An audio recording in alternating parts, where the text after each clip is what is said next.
Make it loud for Josh Johnson!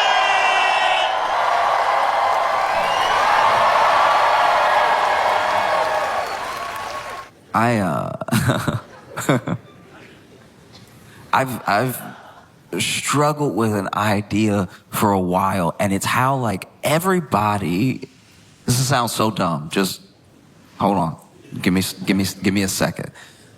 But it is crazy that everybody is a person.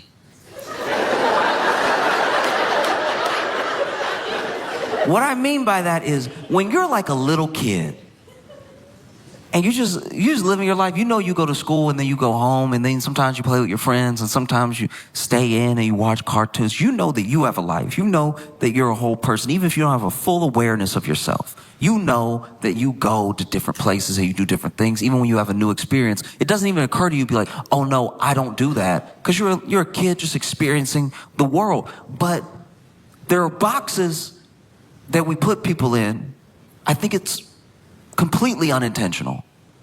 I don't think there's any malice behind it. But I remember the first time that I realized that someone who I definitely cared about and I definitely enjoyed their company and I definitely liked was a whole other person. I was a little kid. I was with my mom at the grocery store and we saw my teacher.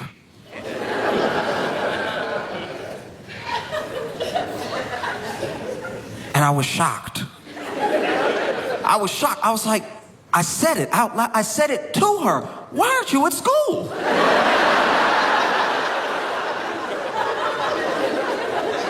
If you're here, then whose? It was a crazy thing in my head. My brain was breaking in that moment. I'm this little kid. I've only ever seen her at school. She's supposed to be at school. I shouldn't see her if I'm not at school. And she's over here buying groceries. I was like, you eat groceries?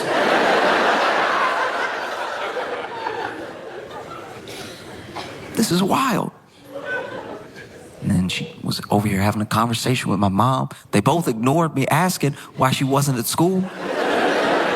I still had questions. And then she, said she'd see us on Monday and walked away. And in my head, I was like, Monday? It's Saturday. She's not even gonna be at school tomorrow.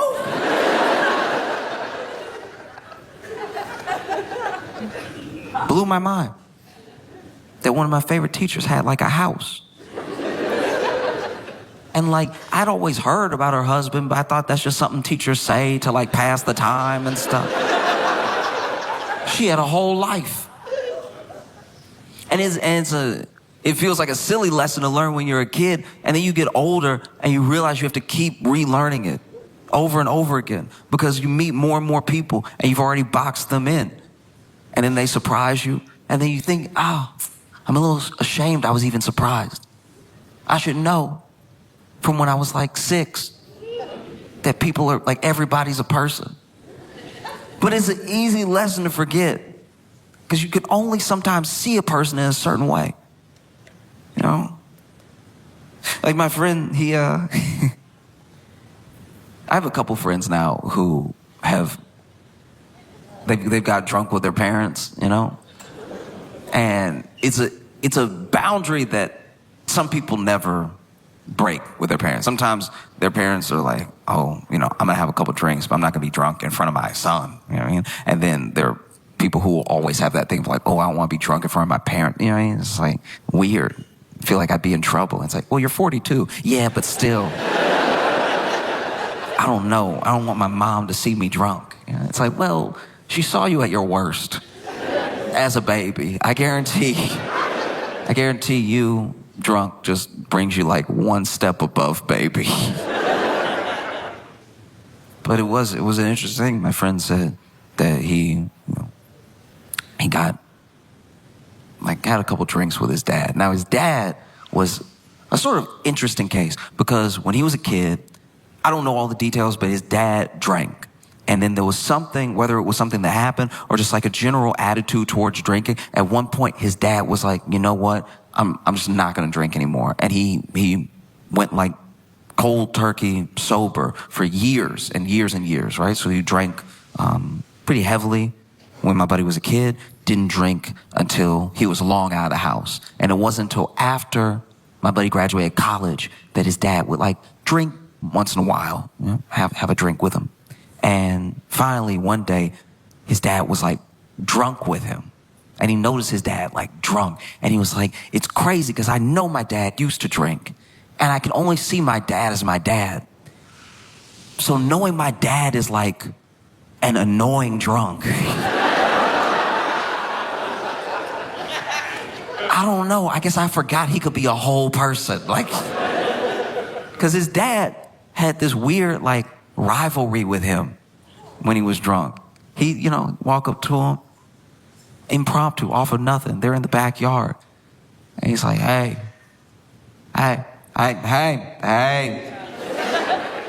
you know, looking good, young man, looking strong, looking tough. I mean, you looking real strong. You know, what? You think you're stronger than me? What? I mean, no. Do you think you're stronger than me? We should race. You want to race? And he knows that a foot race with his dad sober wouldn't even be a contest. So he's like, nah, Dad, I'm good. He's like, no, come on. You know, if you're scared, say so. If you're scared, say so. If you're scared, the old man still got it. If you're scared, say so. Said he made it into one of the most annoying songs he had ever heard in his life. Just until he would raise him, if you're scared, say so. And finally, he's like, all right, look, we'll race, fine. And he thinks if he stands up, his dad might just forget, you know, because he's at that level of drunk where he's on a mission, but not a mission he has to complete. Y'all know that mission. It's one of my favorite missions to watch people have on like a night out. You know, especially with like, but one of my favorite side quests in any night out that a bunch of ladies are having is finding one of their phones. One phone will go missing, and it will be the biggest deal in the world for 12 minutes. And then the person whose phone is missing will be like, let's just dance. It's like, all right, but you should go get your phone though. Like, you do need to call an Uber at some point and get home. Like, we need your phone. It's like, yeah, but like later, like, I don't know. It's just like, I don't even care. It's like, this is my song. And then it resets, because then like several songs later, like, yeah, you look so good. I'm gonna take a picture of you. I'm gonna.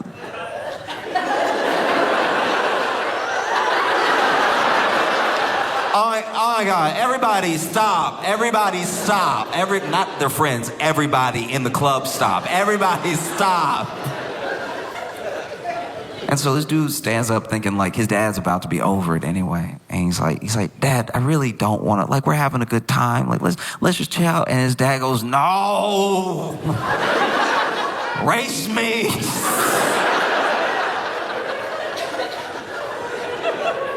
And he's like, all right, fine, okay.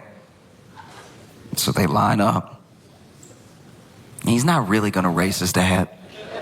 He's gonna like walk and let his dad win so he can feel good about being annoying for 15 minutes.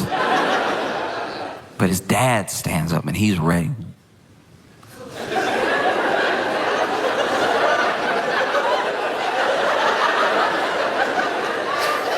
You ever see somebody look at a finish line like it's moving?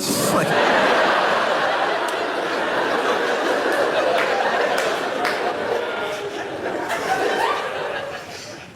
and then he said, all right, you ready? And they had already decided that his mom would say when to go. And so she said, go. And my buddy didn't even go. His dad took 3 steps and crashed into the patio table.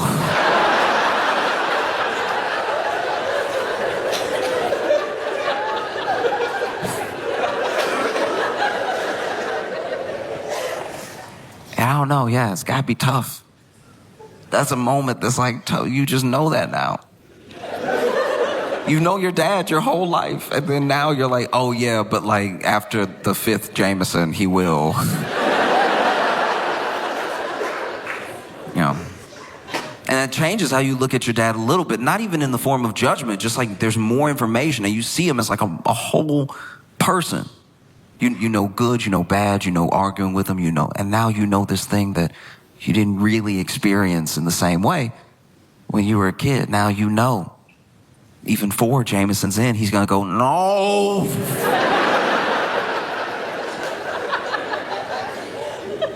Oh.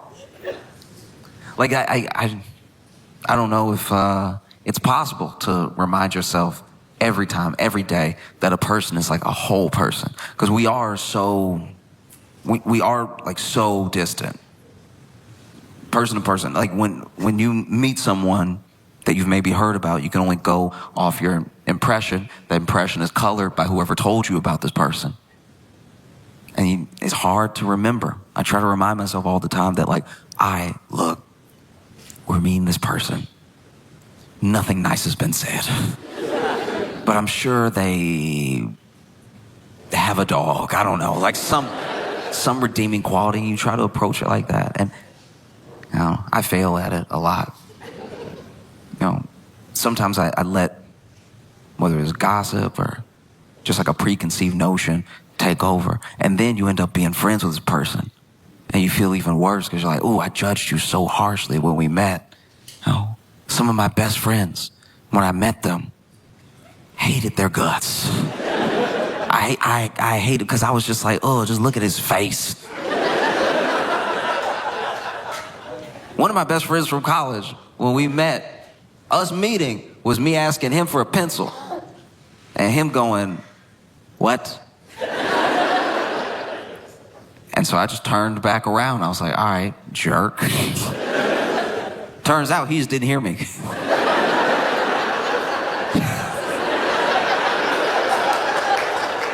We're like really good friends now, but yeah, that was not a great way to start. One of my best friends, we had that same thing. So he's a big dude. He's like 6'4", 6'5", like a strong guy, wide guy, right? Big dude. And we were both friends with a different guy. This is freshman year of college. And we had both done things in front of each other that made us go like, I don't know if I like that guy. Like, I like our mutual friend, but I don't know if I like him. And then we kept being in scenarios where maybe we were waiting for our mutual friends and we were left alone with each other.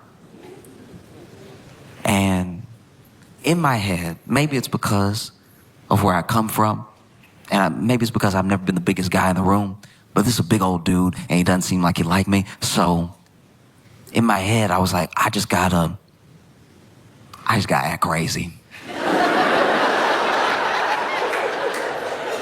Like, if I'm crazy, that'll keep at bay his size. Because even a big man doesn't want to get bit. You know what I mean?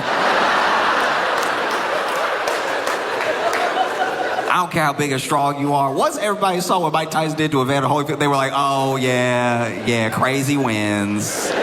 Crazy will always win. I like my whole ear where it is. And then he noticed me being crazy. And so he was like, all right, I'm gonna have to flex how big I am. There was one time where we were waiting on our mutual friend because, forgot to mention earlier, our mutual friend was his roommate. So I had to be in their room a bunch before we actually got along. And I don't know, I saw him like eyeing me, and this is a college dorm room. So there's not a lot of space. So I'm like, this big guy's eyeing me. We're both waiting for our friend. So then I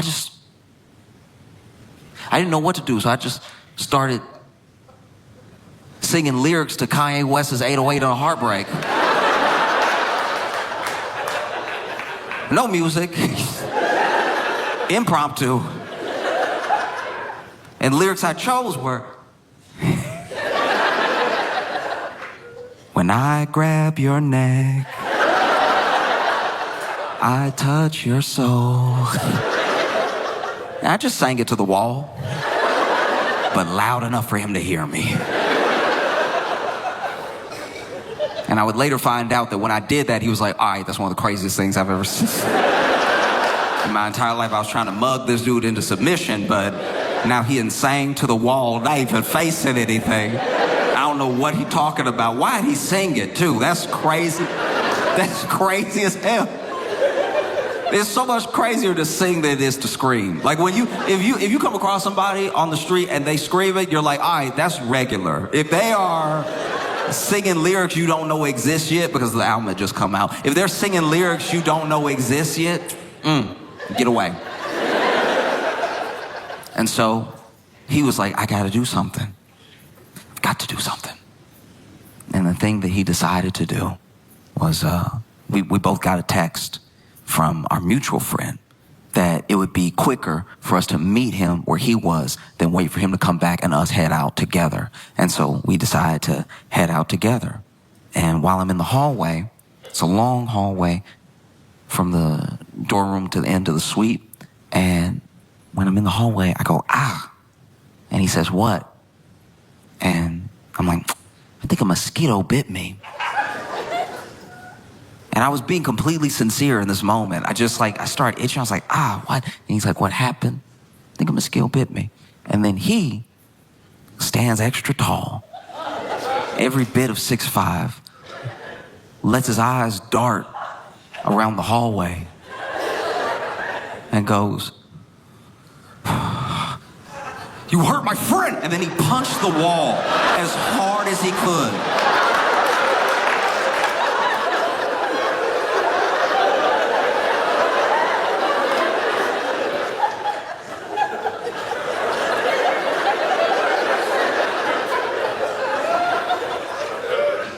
And when he moved his fist from the wall, there was a dead mosquito.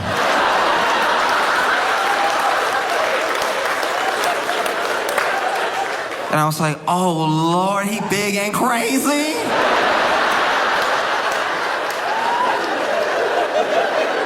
Oh, I'm sick. Oh.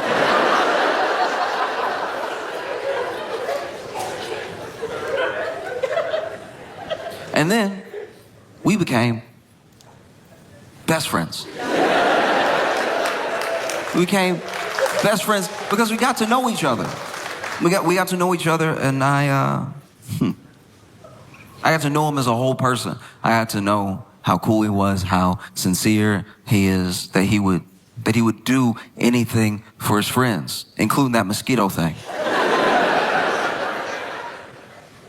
And he got to know me.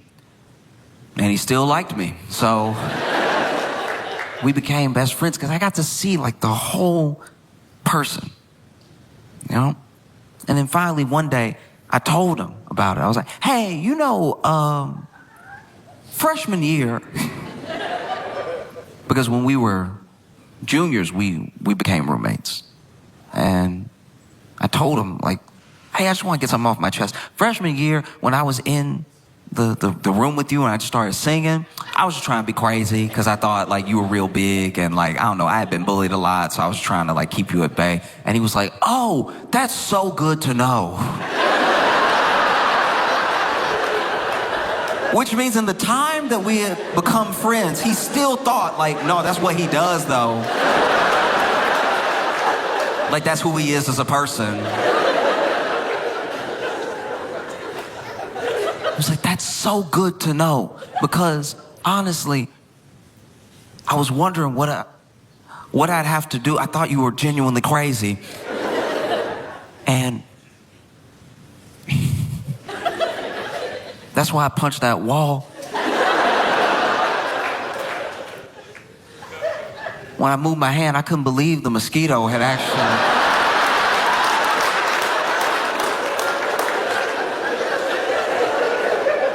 Wild stuff. Yeah.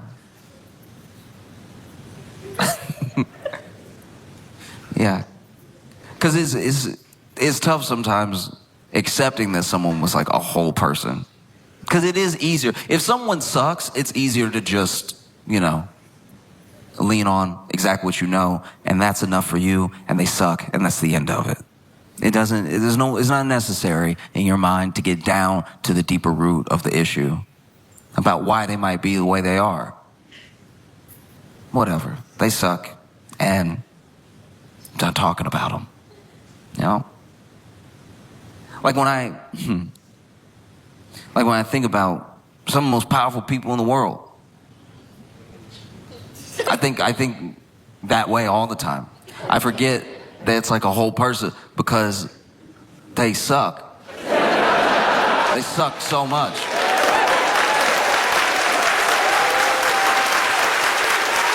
Like, I do my best to not be closed-minded about people. But the more I learn, the worse it gets.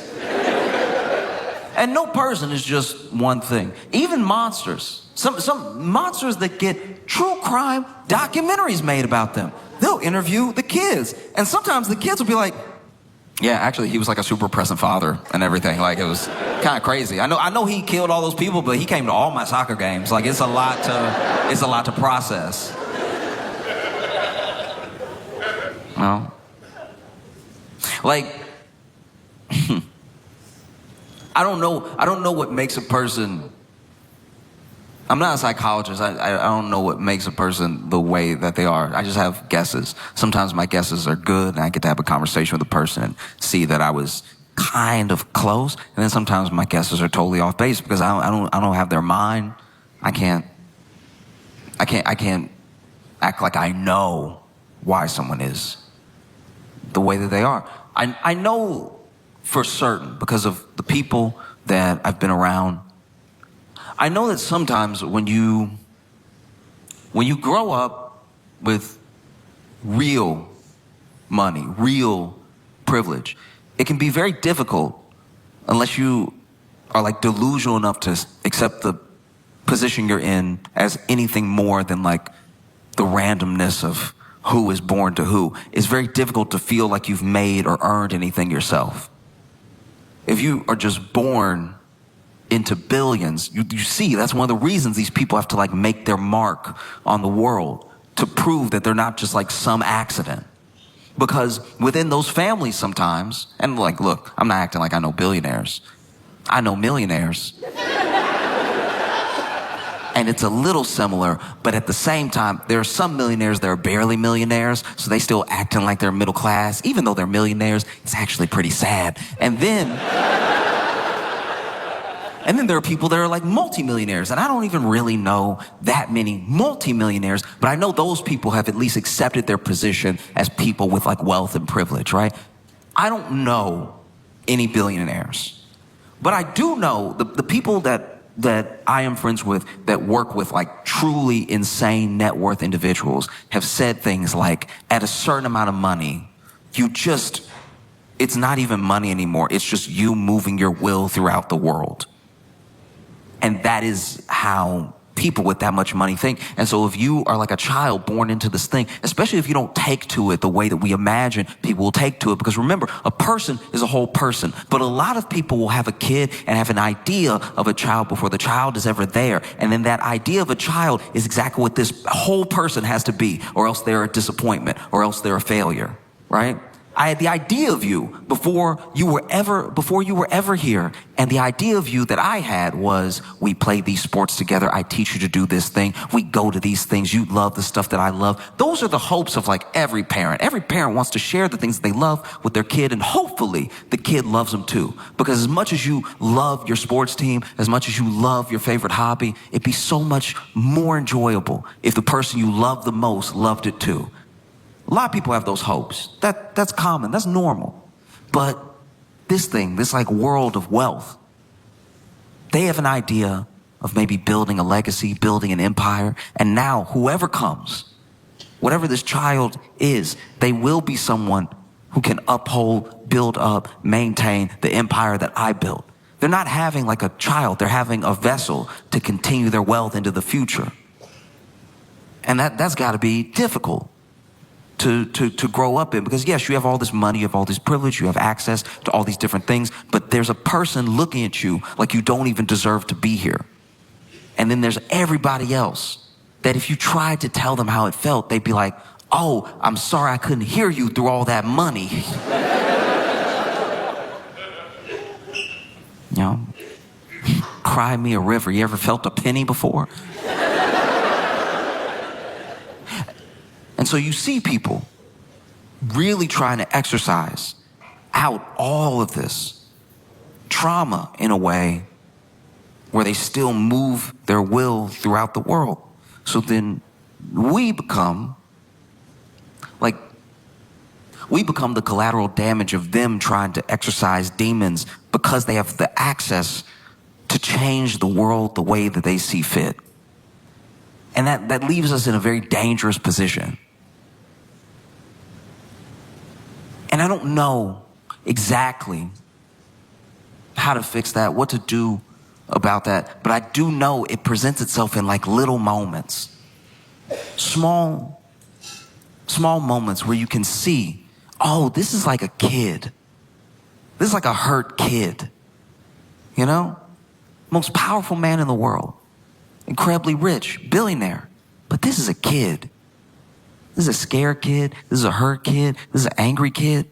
And I'm not saying that takes away all the damage, all the things that are being created by what this kid is doing. But like, I see you differently now. Like, in theory, I should be scared of you. I should be worried about what your next move is going to be. I should be worried if you're going to send someone to hurt me or my family, because you could do that. You're a very powerful person. But then things happen. And I see you react like a kid. And it's weird to see you as a whole person, you know? Like, I'm not going to, how do I put this? I could tell Trump was hurt by that South Park episode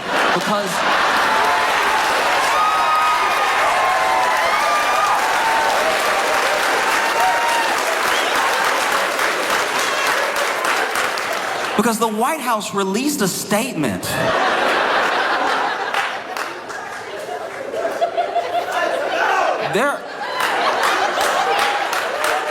There are school shootings where the White House doesn't release a statement. The White House released a statement. They were like, hey, look, South Park hadn't been relevant for a while now anyway. Nobody even watched. Ain't nobody crying. Nobody hurt. No? Like, I've watched... I watched Trump go to the Fed. He went to the Fed and he was with Jerome Powell. Now, Donald Trump put Jerome Powell in that position, all right? Donald Trump made Jerome Powell Fed chair, right? And now Donald Trump can't stand Jerome Powell and doesn't know who appointed him.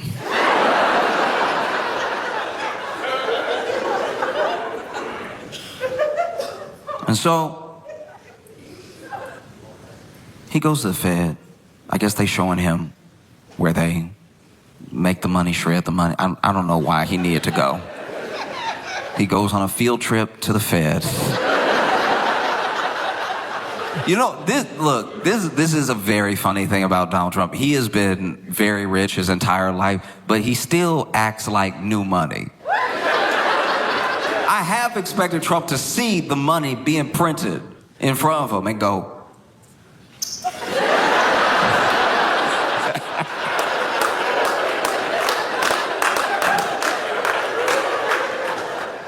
but this dude he's at the Fed with Jerome Powell, and look, you can say numbers.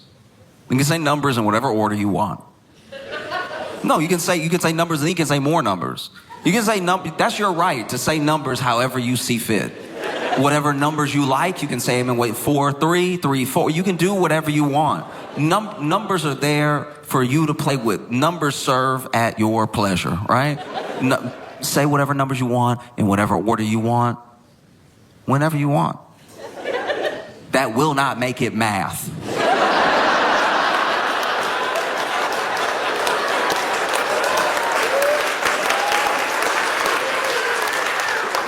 And so Trump is talking to the media, and he just like throwing out numbers. He's saying numbers, right? He's, numbers, good numbers, and some bad numbers. Let's get those bad numbers out of there. Good numbers, more numbers, extra numbers, right? And quickly, almost immediately, Jerome Powell is standing off to the side, and he goes, oh, no.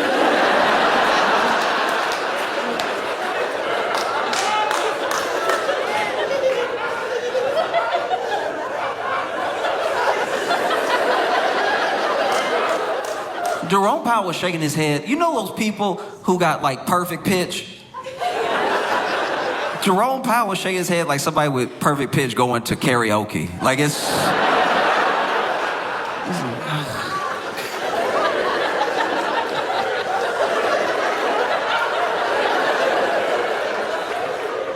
And look, this is not something that happens often.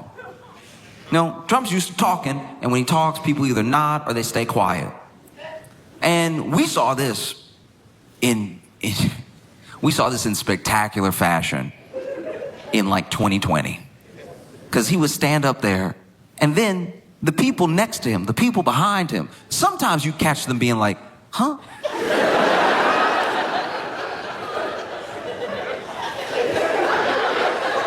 Like they were still trying to process what he said. But then he would just be talking. And sometimes he'd even turn to them, look for some confirmation. What do you think about that? And then they would be like, we'll have to check. I've never had the taste of bleach in my mouth, but...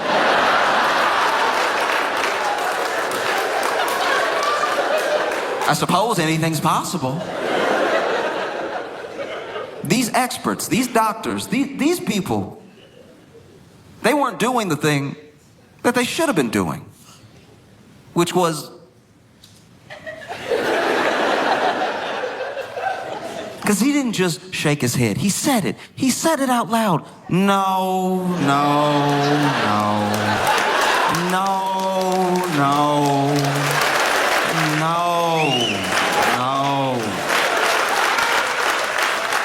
Maybe we wouldn't be in this position if more people, and I'm not even talking about politicians right now, I mean more people who have to deal with government had the courage to say, no, no, that's not how medicine works, no, that's not science, no,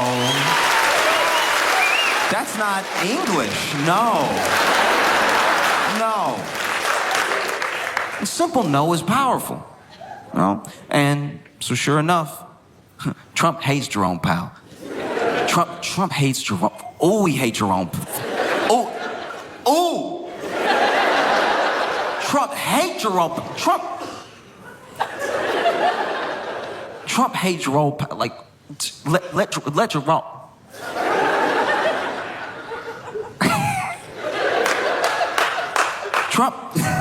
Trump hates Jerome Powell, so he hate him so good. Trump hates Jerome Powell so much, he did something he never does. He did something we haven't seen him do either time he's been president.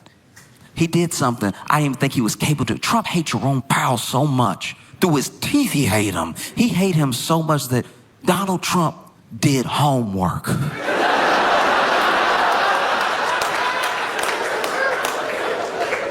Because he was saying the numbers, and he was saying the numbers, and he was saying the numbers, he was saying the numbers. And then Jerome Powell went, no, no, no. And even Tim Scott was next to Trump, nodding and saying yes, while he was saying no. Yes, with those big teeth, saying yes, yes, yes, swinging those teeth, yes, yes.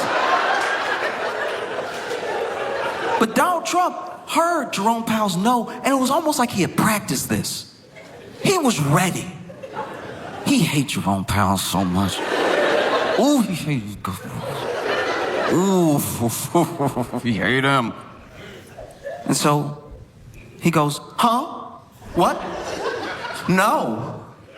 Oh, well, I have the paper right here. And then Donald Trump pulled out a piece of paper and handed it to Jerome Powell like it was checkmate. I had never seen this man prepared in his life.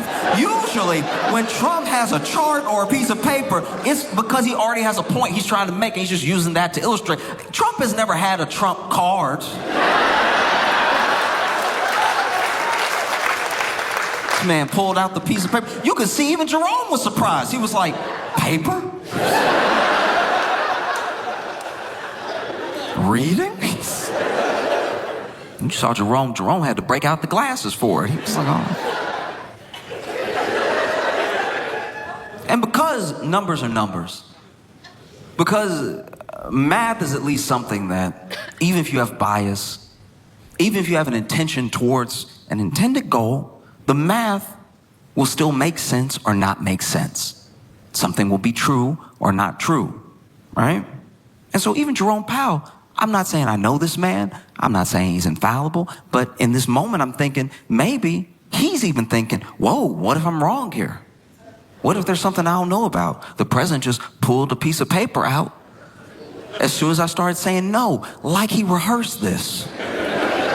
So he takes the piece of paper, throws the glasses on, and you can see him reading it. You can watch the clip. And he goes, no,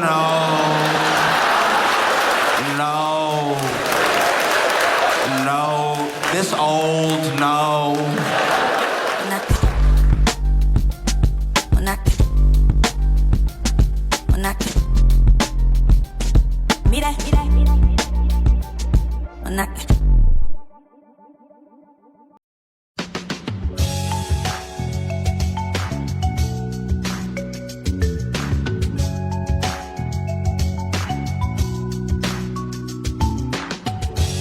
Welcome to the Josh Johnson Show. I'm Josh Johnson, joined by my co-host, fellow stand comedian Logan Nielsen. Logan, how you doing, buddy? I am doing all right, man. How are you? I'm good. I think that like it becomes tough after a while to like try to empathize in every scenario. Like Okay. Like, I don't know. I really try to put myself in other people's shoes, and I really try to give people the benefit of the doubt all the time, right? Can I just say we've started a couple episodes with not only just this like tone, but you've started with this sentiment. So sounds like Joshy's getting a little more judgmental, getting a little more over people. It's not even over people. It's literally just that I'm starting to get confused. Sometimes you genuinely cannot understand what someone was thinking before something happened. You know? Okay, yeah. And like I've stopped trying to pretend I would have done the same thing under the same circumstances. And maybe that's just an immature version of empathy where you're like, oh, maybe I would have done that if I were them or if I were in their situation, whatever. I don't know if it's an immature form of empathy. I think it's not true, so that's why I'm saying it might be immature. Basically, I was okay. So our hotel, I'm in Atlanta for the week, and our hotel it's near Chick-fil-A. God damn it. And today I didn't think that big of an opening was going to be a Chick-fil-A story, but go ahead. Well, just today I was walking, and we're near Olympic Park, and so I was walking across Olympic Park to get to the venue.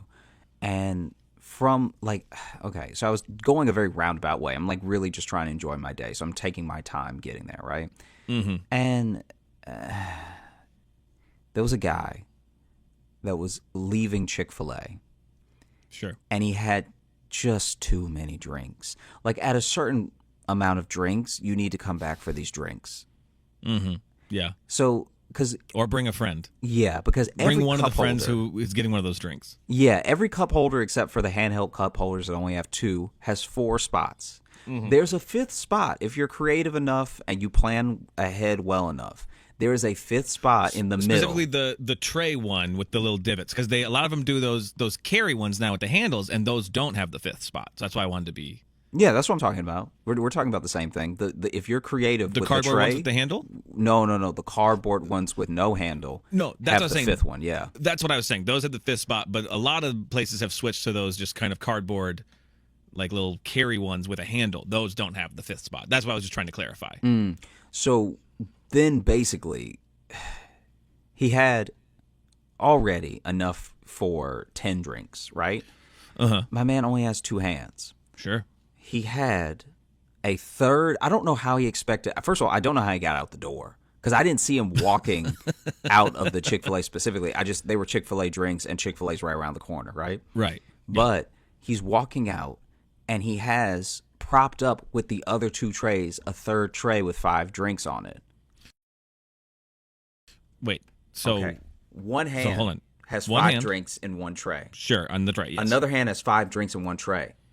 Okay. He's holding them together closely enough that they're holding up a third tray. That's insane. And like you would expect, I don't know if it was the wind or gravity or whatever Or fear. completely rational element took him out.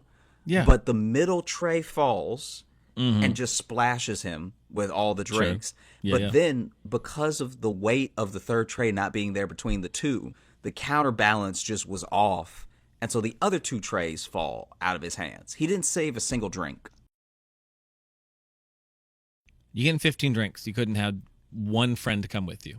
And like at 15 drinks, they clearly need to hire another intern. I mean, I don't know what this man's job was, but like... Either he's an intern or he has 14 friends who don't care about him.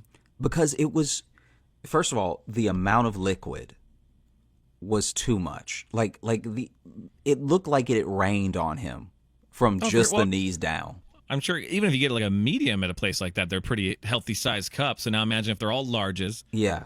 Shitloads of sweet tea on them. Socks were soaked. And it's not even the type of person you can help. Because he just stood in it for a second. Like, you could see him just gathering himself. No, there's not a thing you can do except for walk up and just like put a hand on his shoulder and be like, hey, another day, buddy. Yeah.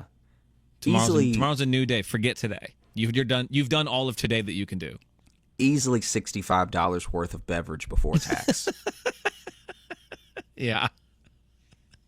Yeah, I mean, and you can't just go back in and be like, I dropped it. Can you do that again? Can you do all of that again? And I don't know this person at all. I don't know what their situation or their life is like, but it seemed like the way that they just stopped, it did not seem like, first of all, the color on their pants suggested it was not all 15 lemonades. Like, these seem like very, as specific as you can get at Chick-fil-A drinks. Remember how you used to go down the fountain and they used to call it a suicide? You'd get one of everybody. You'd get one of every drink, you know? One of everybody, yeah. You get one of everybody, but you go through and get one of every drink. So he's now wearing a suicide fountain drink on his shirt now. Yeah, suicide is a very apt word for... I don't know if everyone called it that, but we used to call it that when I've heard of that before. we were kids. Okay. Yeah. It's a fucked up term, but that's what we called it when we were kids.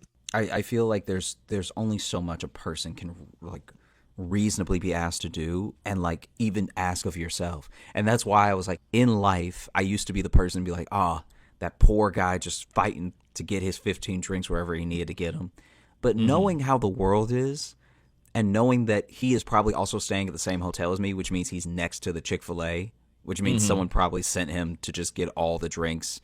Right. And not even hold a door open. Right, yeah. I'm like, at a certain point, bro, you got to stand up for yourself. Yeah. You have to be like, I have two hands. If I could carry 15 drinks, I wouldn't be working here. I'd be on America's Got Talent. I'd be through to the next round. Like, you can't just walking around stage with trays just going, Howie? Yeah. Because you can't just let people be unreasonable and then be like, clearly, if I believe in myself, I can do this completely unreasonable thing. It's weird little things that are making you less empathetic. It's been mostly, I think, food related, too. Yeah, almost always. Yeah. What is it about food situations like that make you particularly annoyed with humans and make you lose that empathy for people? You know what's going to happen. So just move accordingly. Like you know what life is. You know what? This is a great statement coming from you, by the way. No. I'm. There's a level. At 15 drinks, you're not paying attention to life.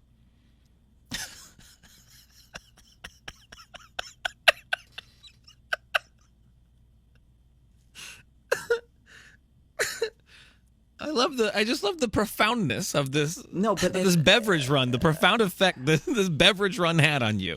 But at 15 drinks, because here's the thing, you cannot let yourself. You can't let yourself become a slave to someone else's delusion, right? Right? Yeah. So if someone is like, oh hey, go out there and bring me back 15 drinks with your bare hands. No matter how much you love them or this job or believe in them or yourself, reality is going to have a check-in with you at some point. It just feels like an unfortunate trap in how we, as a society, function. I know I asked you at the start of this episode, but you good? I'm You doing all fine. right, I don't think in life, I think I'm trying to carry 8 drinks. Like, it's a lot, but it's not crazy. That's literally what the tray is made for. For sure, yeah. I mean, I think in summation, just don't have 5 kids, I guess. I don't know what I'm even getting at, really. It's just, it felt exhausting to see 10 them. friends is enough. 10 friends is enough, I think is what you're saying. 10 friends is enough. 10 friends is enough. 10 friends already might be too many. To get drinks for, yes. Forget drinks for, yeah. That's wild. Which actually got to add you in there. So 9 friends is enough because you're the 10th. You're the 10th drink slot. And those 5th slots on the thing are bonus slots too. So really, let's trim it down. 7 friends is really all you need. Yeah. Yeah. There we go. Okay. Move accordingly. Mm-hmm. 7 friends. That's all you need. 3.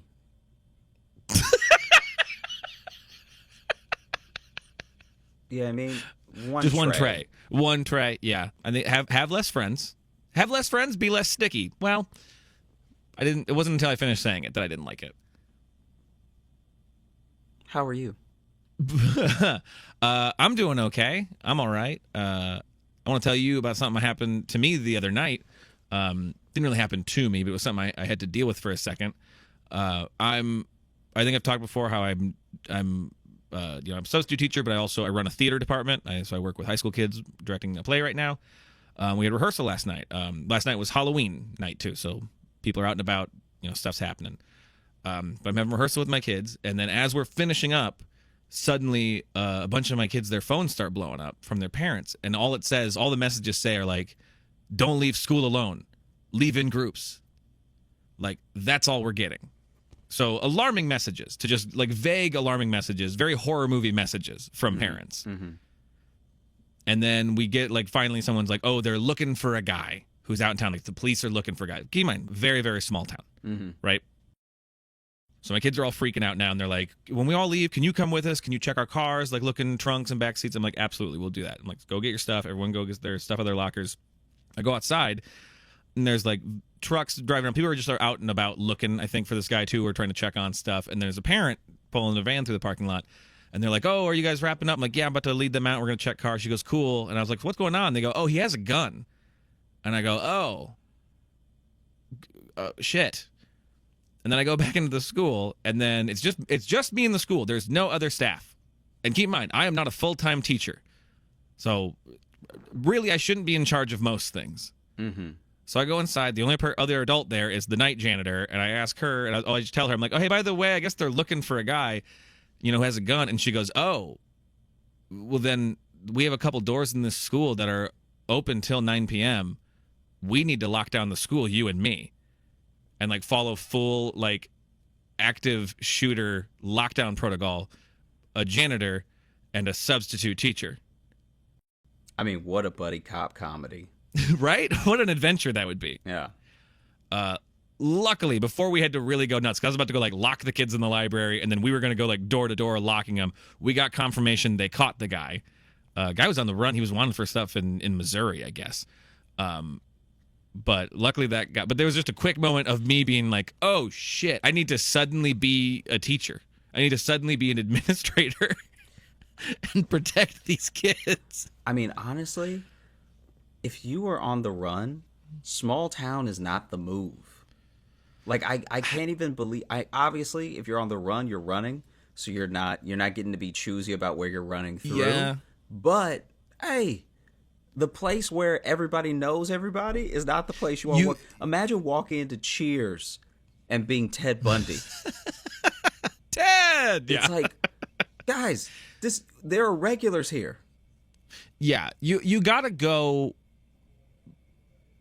I mean, where only some know your name. No, but you gotta. It's like a mid-tier town, right? Mm-hmm. If you gotta leave, you gotta flee a city. Major cities have big, police task force and stuff like that. Small town like mine, everyone knows everybody, so we know when there's someone new in town that no one knows, right? Mm-hmm. You gotta go slightly bigger. You gotta go a mid-tier town where everyone kind of knows each other, but not well. You know what I mean? Or like at least enough people that people look like people. Like if you saw someone in passing and they look enough like somebody else that you just let them go. That would Sure. also be a good place to be. But just a small town with one high school, because there's one high school, right? Yeah. Yeah, with one high school, it's like that. You're getting caught, bro. You're done. Yeah. What you're saying is you need a high enough likelihood of there being a doppelganger. Yes, exactly. You want to need- maybe look like a guy maybe you've seen in passing. Yeah. Okay. I feel like when you are, I've never been on the run. I imagine you make a lot of snap decisions, which is probably why people get caught. But like, I don't know. As soon as you told me he was on the run, in my head, in this story, I was like, they're catching this dude. This is like, there's not that many people here. Yeah. No. Even if you put on a fake mustache, we still don't know your head. Yeah, this isn't like back in the day where you just wander into Old Town and just say like, "Oh, I'm this guy. I'm Jerry here." Any work? That time doesn't exist anymore. Not only does it not exist anymore, even the small town will have the internet. So even the small town is now, like, yeah. Wait, let me just put your face next up to this wanted poster on my phone. Mm-hmm. Yeah. Yeah. Speaking of your phone, were you just gonna look down at that the whole time? You keep in mind we are videoing. Us, Yeah, I'm trying to find something that Okay. I was trying to find something that related to your on the To my run what? thing. Oh, on the run thing. Yeah. Okay. Damn. Okay. I can't find it, but basically it was it sucks. Yeah. I did all that looking for nothing. Because it's when I start telling a story and you immediately only look down at your phone the whole time, it really makes me feel like you just don't want to hear the fucking story.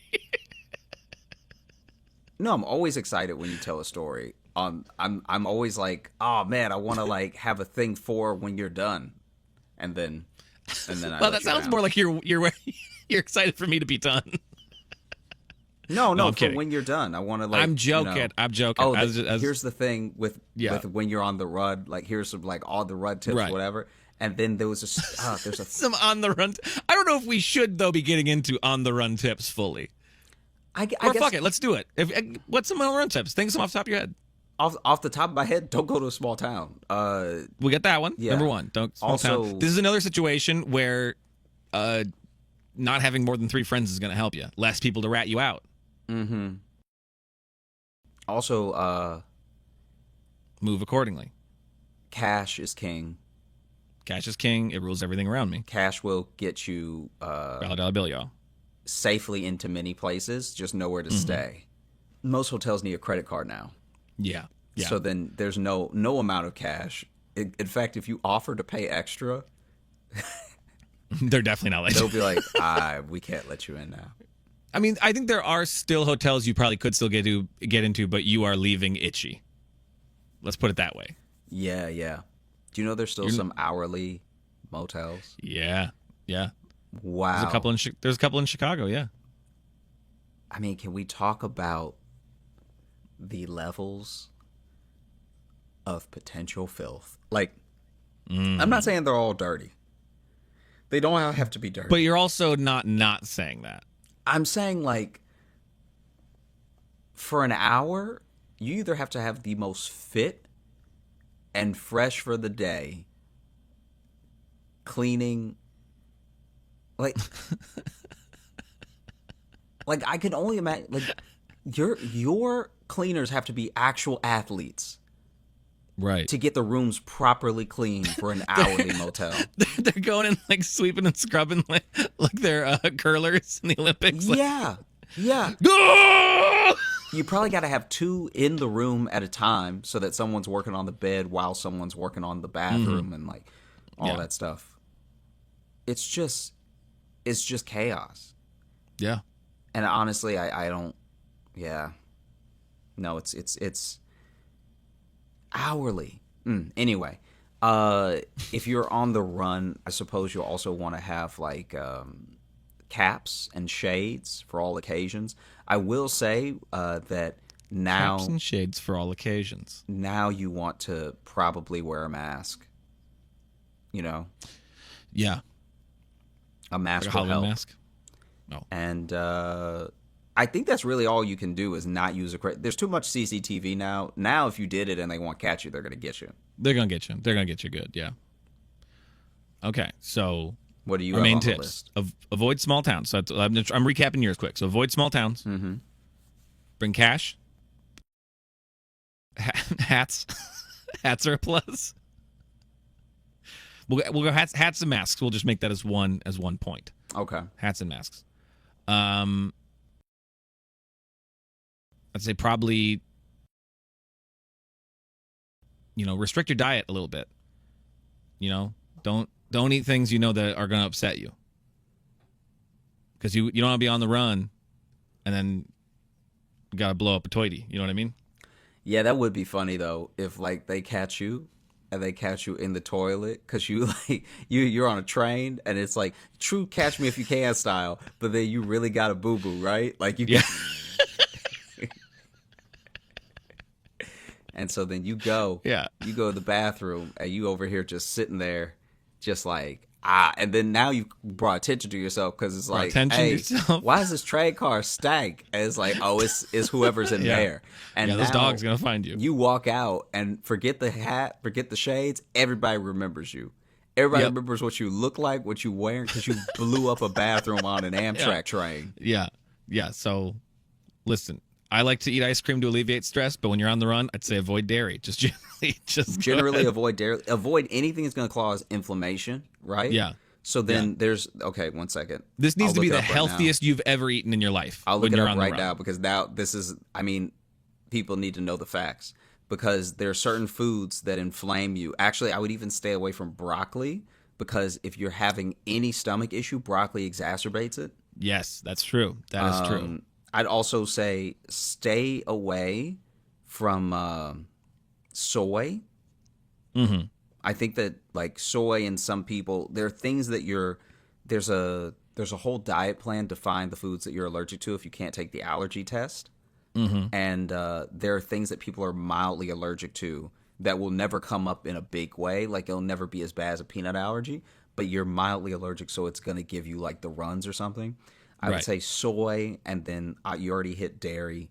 Then you're also going to like really, really want to keep in line with your overall bread intake because like inflammation is also a huge factor in just generally not feeling well. Right. What do you do? You eat too much gluten-y stuff, you're going to get a little sleepy. I would say go to cryotherapy, but that's just me. If you go to a cryotherapy and you go ahead and get blasted with some cold, lock out some of that inflammation. Yeah. Right? So if you're in a town that has a cryotherapy lab, clinic, I guess cryotherapy clinic? Storefront. I mean, it's really just a tank. Storefront. Okay.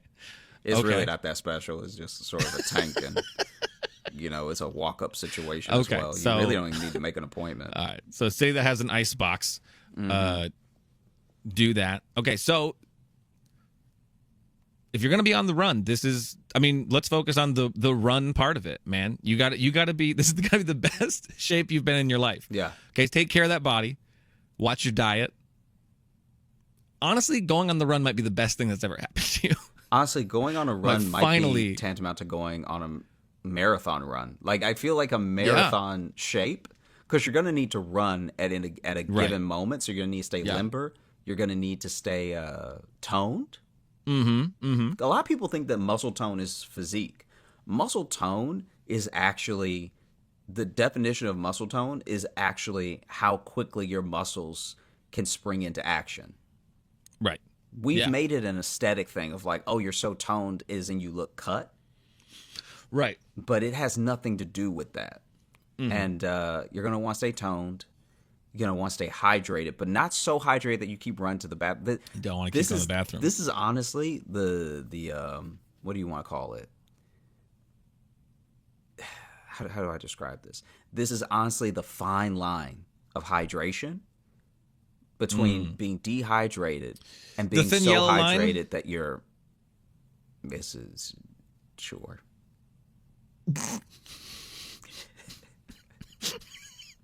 I can tell you liked it, though, actually. No. Yeah. The thin wet line. If you have to pee too much, you're going to be looking for bathrooms instead of looking out for exits. You know what I mean? Oh, You're also going to be going I like the way in you worded places. that. You're going to be Yeah. going in places. What's in places? People and cameras usually. Yeah. So now it's like, okay, we're looking for a suspect on the run. 5'10", white male, shades, hat. Always saying, gotta go, gotta go, gotta go. Gotta go, gotta go, gotta go. Usually enters establishment saying, get out of the way, as he heads towards the lavatory. Move, move, move, move, move. Yeah. Tends to stay in these bathrooms for anywhere from 30 to 40 minutes. Terrible diet, clearly in there for too long. Imagine, Starts as one thing, becomes another thing. imagine if they truly catch you off of bathrooms. Like you're not using credit cards, you're just getting caught on CCTV. Is literally like a whole Law and Order episode of like, yeah, I saw him, and it's also a guy holding it. He's like holding because he needs to go to the bathroom so bad, and he's holding it, and he's like, the detectives are standing in front of the bathroom, and he's like, please, and it's like, hey, someone was murdered. So maybe if you could help us try to find who did it, because the cops love doing that on every cop show. They remind you the stakes for the other people, for the victims, and then it's supposed to shame you into talking to them in that moment. Right. But imagine you really gotta go to the bathroom, and he was just here, and you don't know where he went, but you know he was just here, and the cops are interviewing you, and you're like, "Can I please go to the bathroom?" Yeah. And it's like, listen, someone lost their life. And you could help us before it happens again. Yeah. Okay? No one lost their life here. It was somewhere else. But the guy we're looking for is just fucking up so many bathrooms. All right. Everywhere we go. Skid marks everywhere. We call him the Skid Marks Killer. He literally is just using the bathrooms of the people that he's killed. That's his calling card. Yeah. Yeah. Well, just to see like them chasing that fugitive and having the scene where the detective puts it together, where he remembers how every gas station they've gone to that he's been spotted at, the bathroom has been taped off. Yeah. And he puts it together. Wait a minute. He lights a match every time. Okay, so we got manage your diet, stay hydrated, get fit if you're going to go on the run. Yeah. Right? Yeah. Get fit if you're going to go on the run. But also, look, I think that we have to talk about, we can't talk about this thing without talking about the detective that's going to be looking for this guy. You need a grizzled detective who, like, used to have a butthole, but now he just doesn't. He lost it. Now, in a case. hold on. Well, because, you know, you always need the detective and the serial killer to be polar opposites. Every good Morgan Freeman cop movie has a serial killer that's the opposite of him. right, yeah. You really need someone who's just backed up, constipated. You really need someone who, like, instead of like popping Tylenol or Pepto like they always do, he's just full on, just like popping laxatives, just like all the time. Nothing's happening. yeah. I think that he's like partially because the best detectives are also people who have it in them to be serial killers, which is why they can catch them. And so I think that what you're going to get in a story like this is you're going to finally get someone who sees the crimes, right? Sees the murders, sees the bathrooms, and is just like almost a little jealous. He wishes he could let loose like that.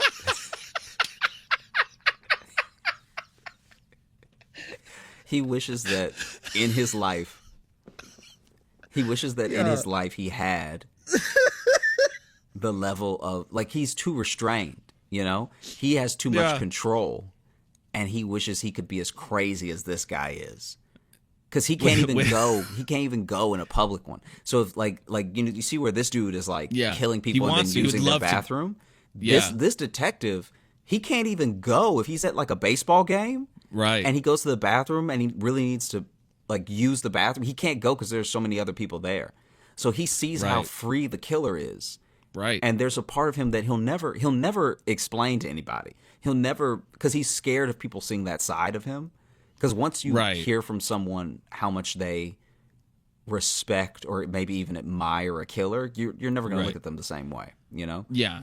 And so I think from But he takes stuff the wrong way though, because people will be like, "God, Jackson, you're a real tight ass," and he's like, "What'd you say to me?" yeah. So he gets in fights with other detectives. Nothing's tight down there. It's normal, and it comes out normal. Fuck you. And I got to be honest with you. I think that our man, our detective, I think he's having some issues that he knows, he's aware are going to bubble to the surface, and he honestly didn't even want to take the case. He didn't want to take the case at all. No, His captain made him take this case. I bet he was about to retire. Okay, he was about to retire early because he knows if he doesn't, it's destroying his family. His life, his personal life is falling apart. He was about to retire to the lavatory when they were like, "Hey, don't go in there. We have a case for you." And he was like, I can't right now. Right. And they were like, "You're the only one who can do this." Yeah. And he gets to the scene of the crime, and he's honestly shocked that someone could so maliciously and brutally violate this bathroom. Like, yeah, there's a dead person there too, but like the bathroom is really what's of concern. Yeah. And it's like a really fresh dead person too. Like they're all walking in like with handkerchiefs over their mouths, but it is not because of a corpse smell at all. Yeah, this person's been dead for like 20 minutes. It's like it just happened. It's honestly amazing they didn't catch the guy. Yeah. The bathroom, and you want to know the how you know the killer is truly unhinged? Mm-hmm. You want to know how you know that this person is like on the run, but also out of their mind, like calculated enough to kill and get away with it, but unhinged enough to know that they've left the edges of society behind. Mm-hmm. Every time they use the bathroom, they take the handle with them. To the toilet? To the toilet, yeah. They steal the toilet handle so that nobody will ever be able to like use it again. I mean, you could use it again, but now you got to, because no one really sell toilet handles like that. So do you have to replace the whole upper deck, or like that's how you know this person's a terrorist? Because like, who thinks like that? You know what I mean? Like, that's so chaotic to take the handle, because now you can't even. It's not even a toilet anymore. Now it's just a bowl of water.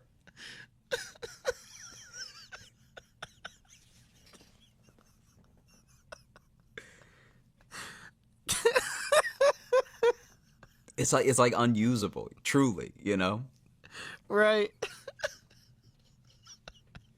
Okay. So to recap, avoid small towns. Uh-huh.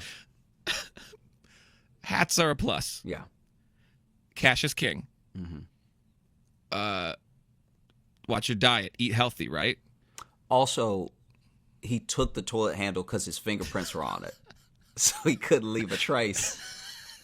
It's the only thing he touches with his bare hand. I mean, he had left all types of DNA in there, but like, he don't want to leave the handle because that's fingerprints. That's too easy. They're going to get him quick. Right. Make sure you're in shape. And make sure you find your opposite. You find your opposite detective. You don't want to find your opposite. You don't want that. Yeah, okay. yeah. You actually find a detective that's also pooping the way you are. Yeah. You need to find a detective with like some serious bowel issues, because then he's gonna be too busy to catch you. This guy that I'm describing is a grizzled vet that is like has nothing but time to focus, because his internal issues, and when I say internal issues, I mean his guts.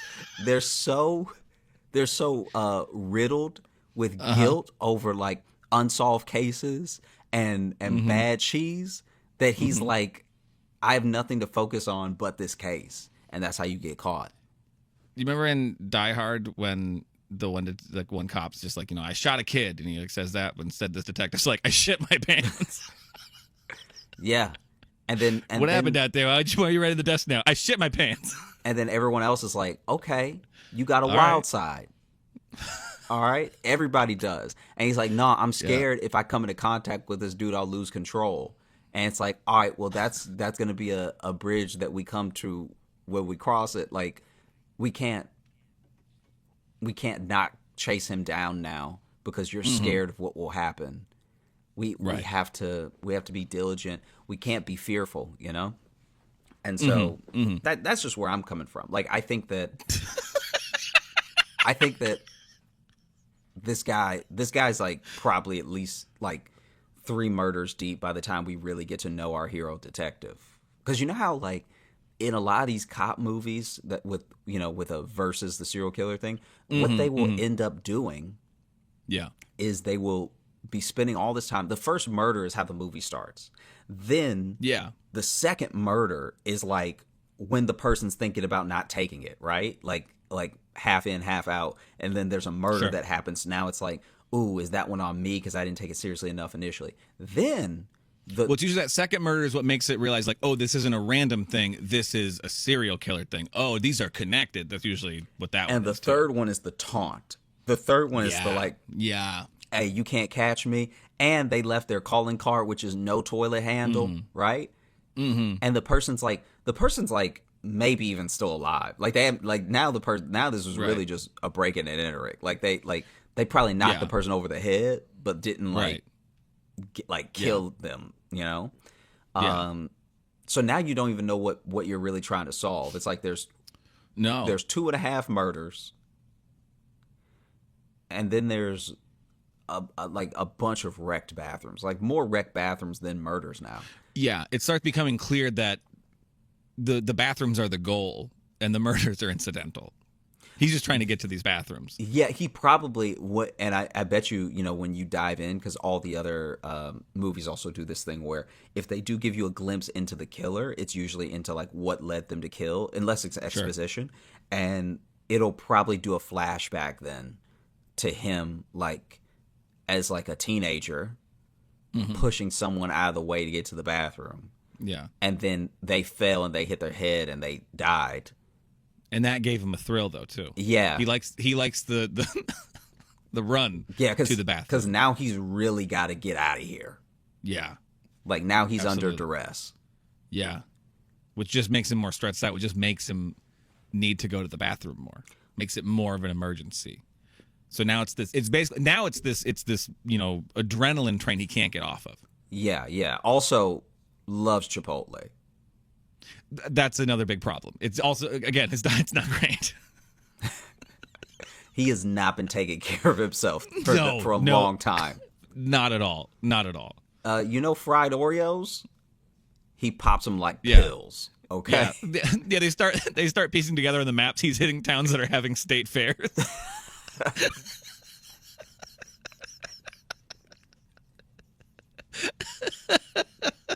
He's like eating the fried corn on the cob at the carnival, and then the other the cop is standing at the entrance to the carnival. He's like, "Looks like you're out of your jurisdiction."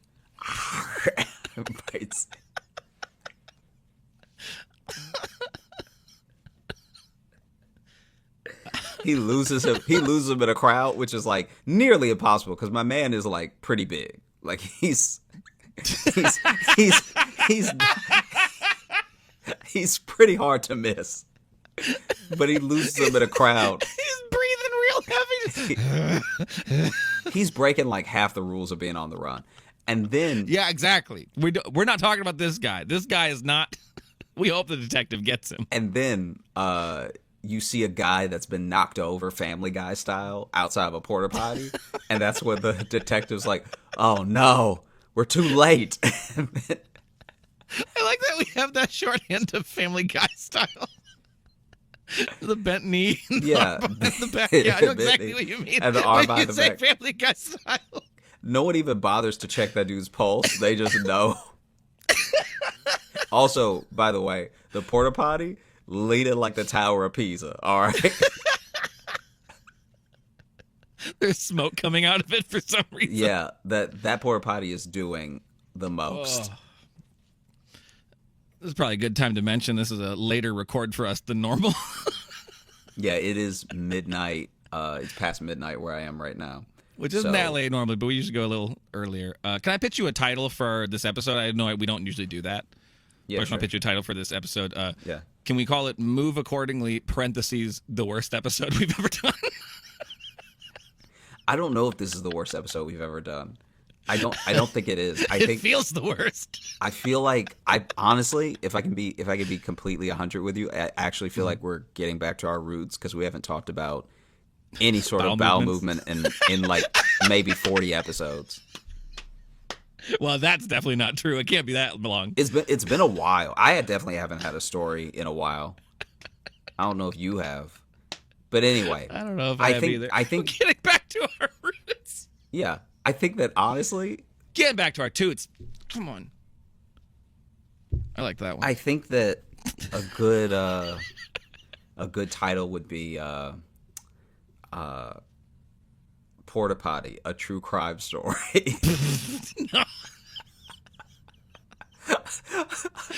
I don't. That's gonna be so deep for any payoff. No. Here's the thing. In the second act of this film, right? We've already had a face-off at the carnival, right? So Yeah. in the second act, now we haven't This got so out of hand. we haven't heard our hero detective speak. I feel like he sounds a little bit like this is the type of man that. Oh, you got a little Morgan Freeman.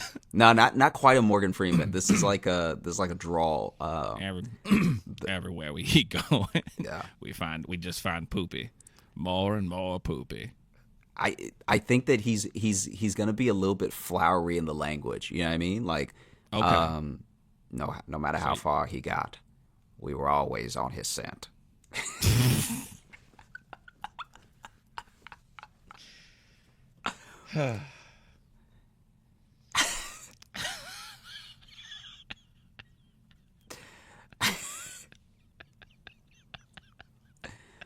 We've chased him through. Wait! Stop! Yeah. Stop making me I laugh. didn't do anything. All right. We've chased him through 3 states, 5 counties, at 6 carnivals.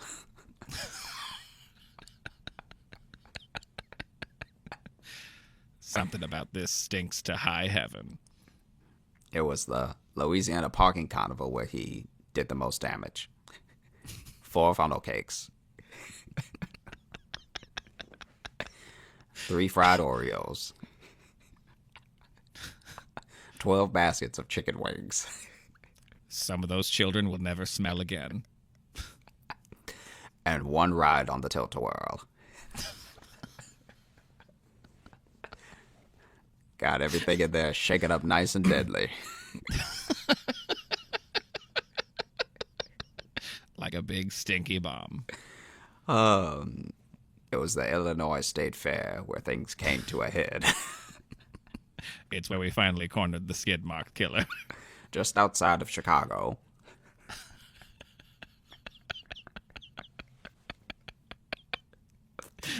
That Italian sausage did him in. He finally met his match.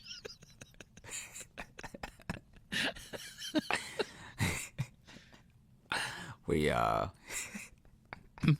saw wait. We saw Jesus.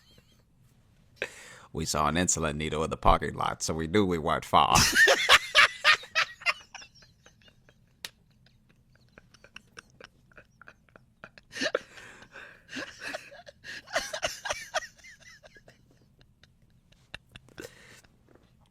This man was trying to elude us and busted right out of his fly. The whole zipper was left next to a Honda Civic.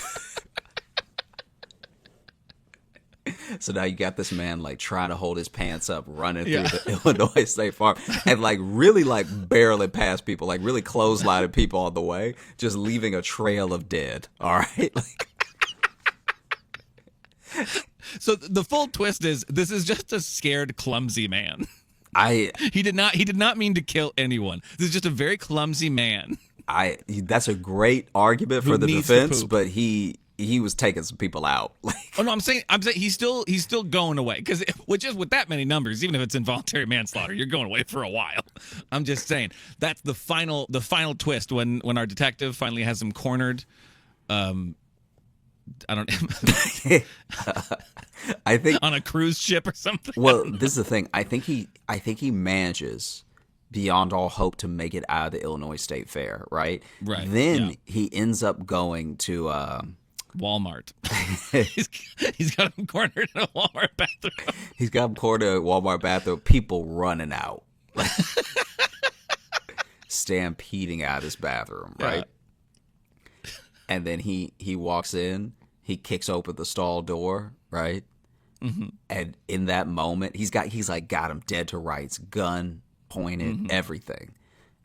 And then he's like, I can't stand this, and he has to stand outside until the guy's done. Like, he's like, this is so bad. Yeah. Oof. And then after they arrest him and they put him in the cop car and they're driving back to the station, all you hear the guy muttering is, I had to go.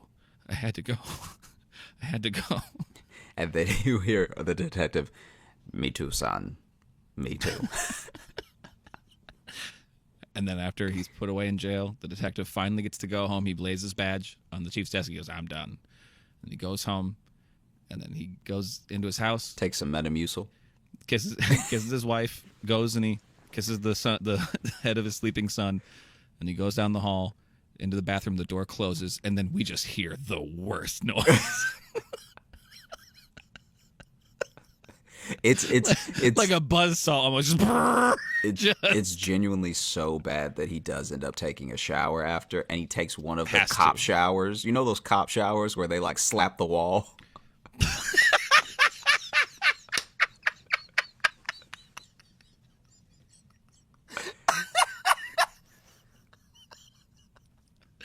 One of those cop showers where they slap the wall. You know what I'm talking about, where they just I know like what you mean. they're just like, "Ugh, Damn it, who are you? Yeah. why couldn't I do more? And that's the pitch we did to the studio, and they said we'd never work in this town again. To be fair, the town was Alexandria. It was my hometown, and they really don't have the funding to make a movie of this caliber, really, you know? Yeah. They also did not like the idea, but mainly also they had no budget. Yeah. Especially after that, that movie where the dance team had to save the rec center, and that was already kind of a debacle. So town never recovered. I should also point out that they weren't actually like movie producers or executives or anything. They were just like dudes we were talking to. I believe they kept saying they were parking attendants. I think is what they kept saying. Yeah. I don't know what that means, but it sounds fancy. That's a long job title, so that sounds fancy. So I assume they'd have some sort of authority. A lot of letters. A lot of letters in that title. CEO is only 3 letters. That's only 3. That's a chump. That's chump level of letters. Yeah. Parking attendant? Shit, that's basically God. Pretty sure it's Dant. Which is only 3 letters. Parking attendant. Intendant, you believe? Mm-hmm. Well, it's us. So it's French. Well, we've lost the plot here.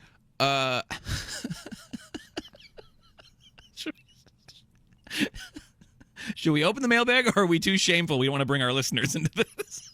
No, we can open the mailbag. I genuinely don't think this is the worst episode we've ever done. I'm kidding. I'm doing a bit. Come on now. Okay. Doing a bit. We just did 30 minutes on poop. Come on. It wasn't on poop, all right? You realize that, It's on right? poop as a plot device. Not even that. Are you not aware of what we made?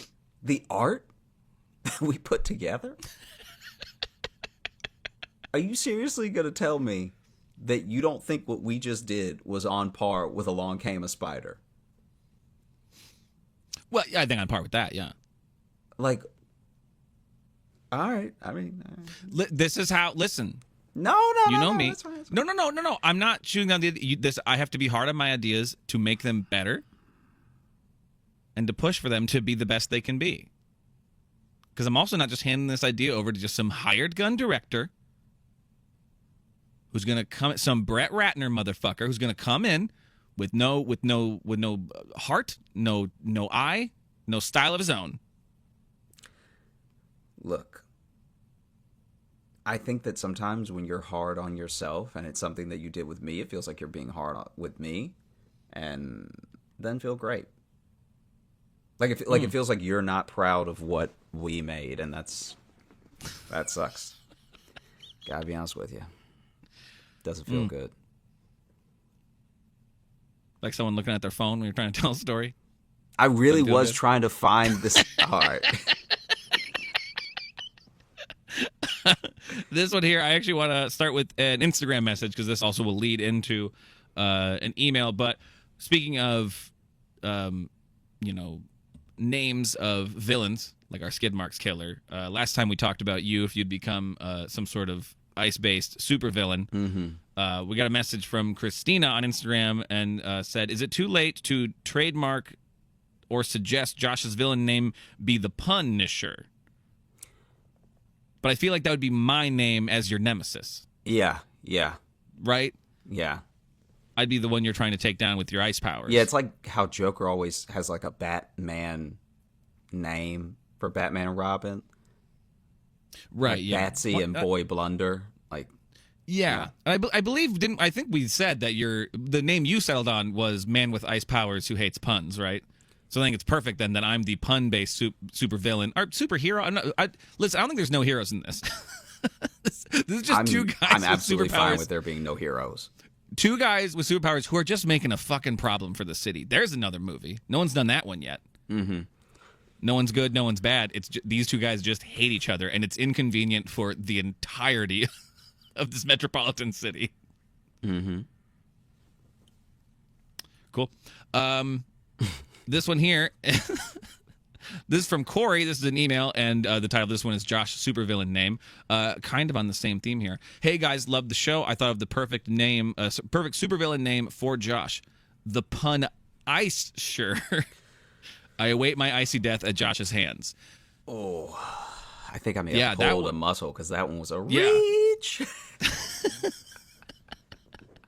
Because Pun Icer is already works, but I like that he made it Pun Ice Sure. Mm-hmm. Still put the SH in there to really make it a cumbersome pun. It's cumbersome. Okay. Wow. All right. I'm gonna. All right.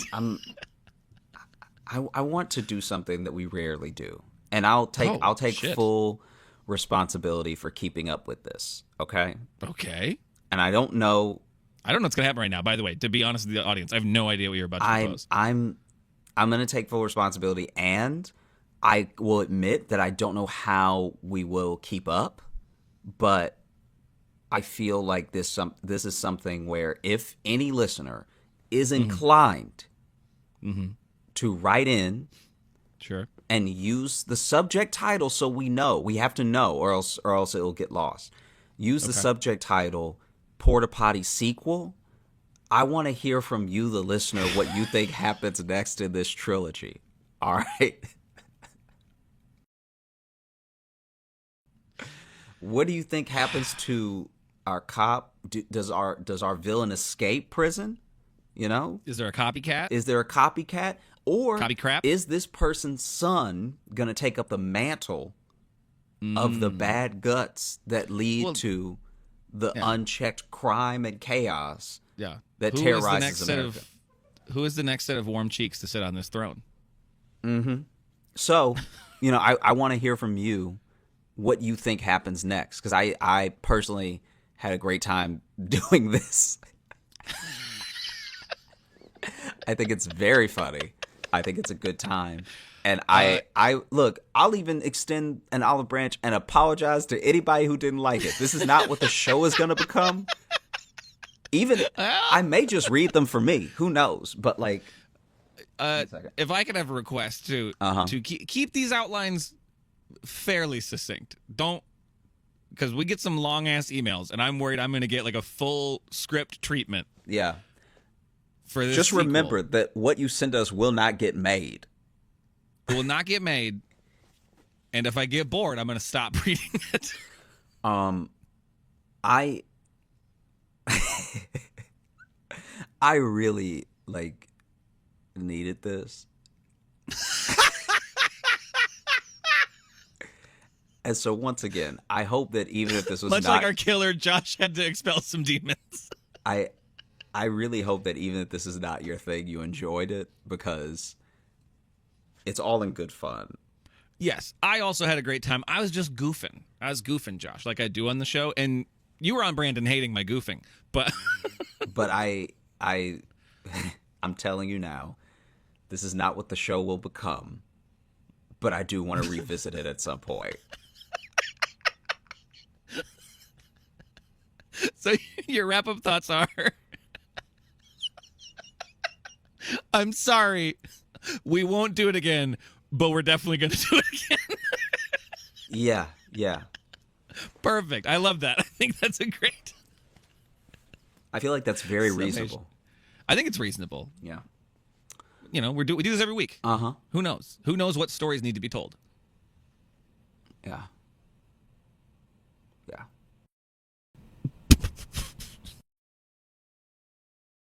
Thanks so much for listening to the Josh Johnson Show. We had a great time recording. I hope you had a great time listening. If you are looking to catch up with us on any of the socials, you can find me at Josh Johnson Comedy on Instagram, TikTok, and YouTube, where we're going to be posting clips of the show. You can also hit me up at Josh Johnson and at Josh J Comedy if you're still using Facebook. And if you are looking for Logan, Sorry, I broke. I don't know what happened.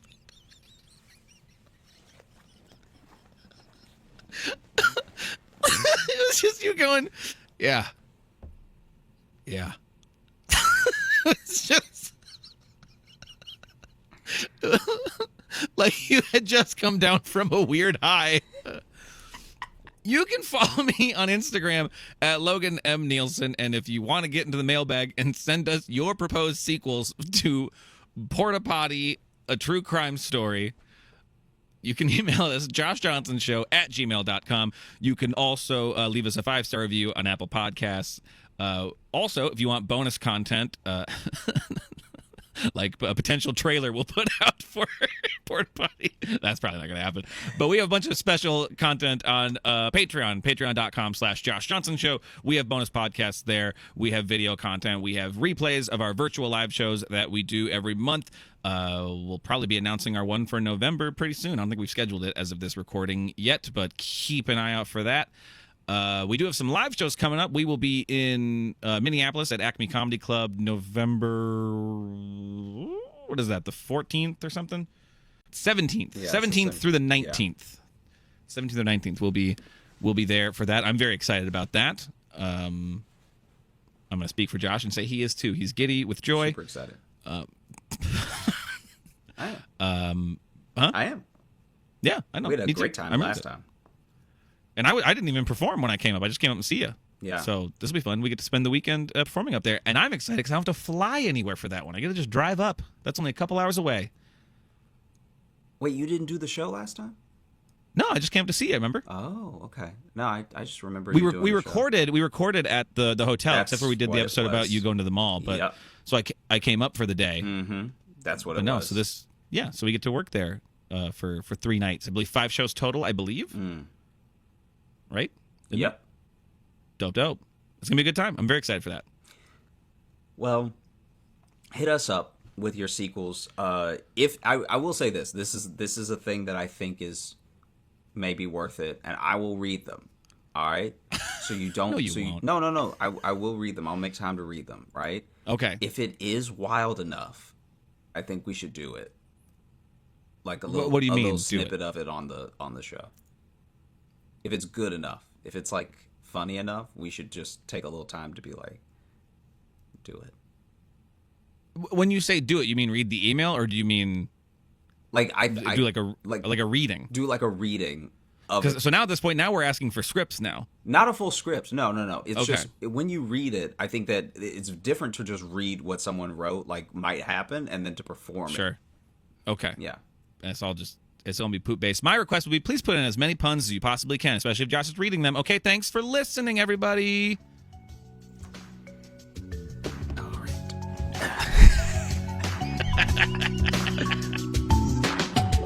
Hey, thanks so much for watching. Please like and subscribe. It really supports the channel. Hit the bell notification because apparently it's the only way YouTube will tell you that something happened. And just tell a friend. That's the biggest thing you could do. Just tell one person in your life that you like, maybe you don't like, that this video happened to you. We release the podcast every Thursday on all the podcast apps, so you should find us there and subscribe on those and comment and leave reviews and whatever on all of them. And also, if you want bonus stuff, you can join our Patreon, patreon.com/Josh Johnson Show. We have bonus podcasts and videos and stuff there, and we'd love to see you.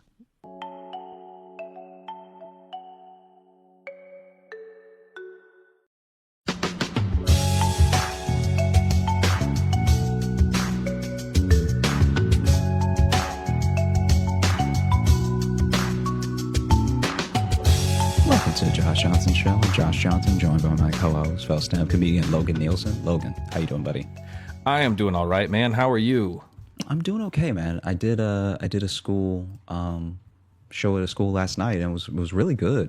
Students were great. Like elementary, or everybody was just really dope. Well, okay. You just said school. Everyone knows you meant college. I'm just goofing. Gosh. No, I'm with you. But just in case, I don't need those problems of someone hitting me up and being like, our elementary school would love to have a clown come and do his thing, bring some joy to the children. I wonder what an elementary would pay for some lunchtime stand-up. I think you have to ask what they pay the teachers and then go lower from there. Shit, I'm going higher from there. Oh yeah, I'm giving them a break. Okay. I'm gonna do for a teacher's day pay plus tips. That's right. I'm hoping. I want them to encourage the children to leave tips. Okay, so this is my thing. I tried to have a real day of it, right? Because the actual show wasn't going to be until 8. Okay. And the train from New York to D.C. is about, 3 hours or something? Okay. And so in my head, I was like, you know what I'm going to do? Yeah. I'm going to make like a full day out of it. And if Sally and I weren't going to Australia, I would have tried to get Sally to come, but I know she had errands to run and to pack and stuff like that. Right. But basically, I got up early, went to the station, made the train by like 5 minutes, which is my favorite. I love that so much. I love when you know you're going to make it, but you've also really cut it close to where there's no waiting. It's like, it's the best. It's so good. I don't know. That, to me, I understand what you're saying. To me, though, that last 5 minutes leaves too much opportunity for something to go wrong. And if one thing goes wrong, then you are late. You have missed this train now.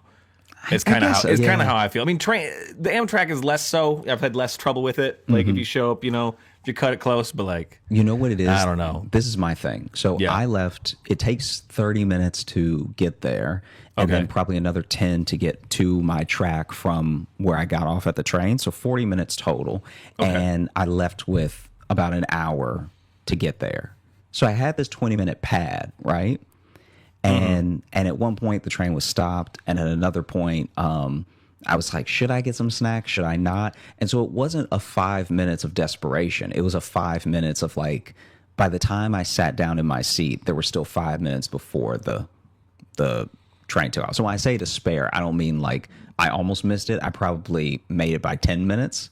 But you had 5 minutes to indulge. I had 5 minutes to watch people panic. I had 5 minutes to really feel like I was better than everyone.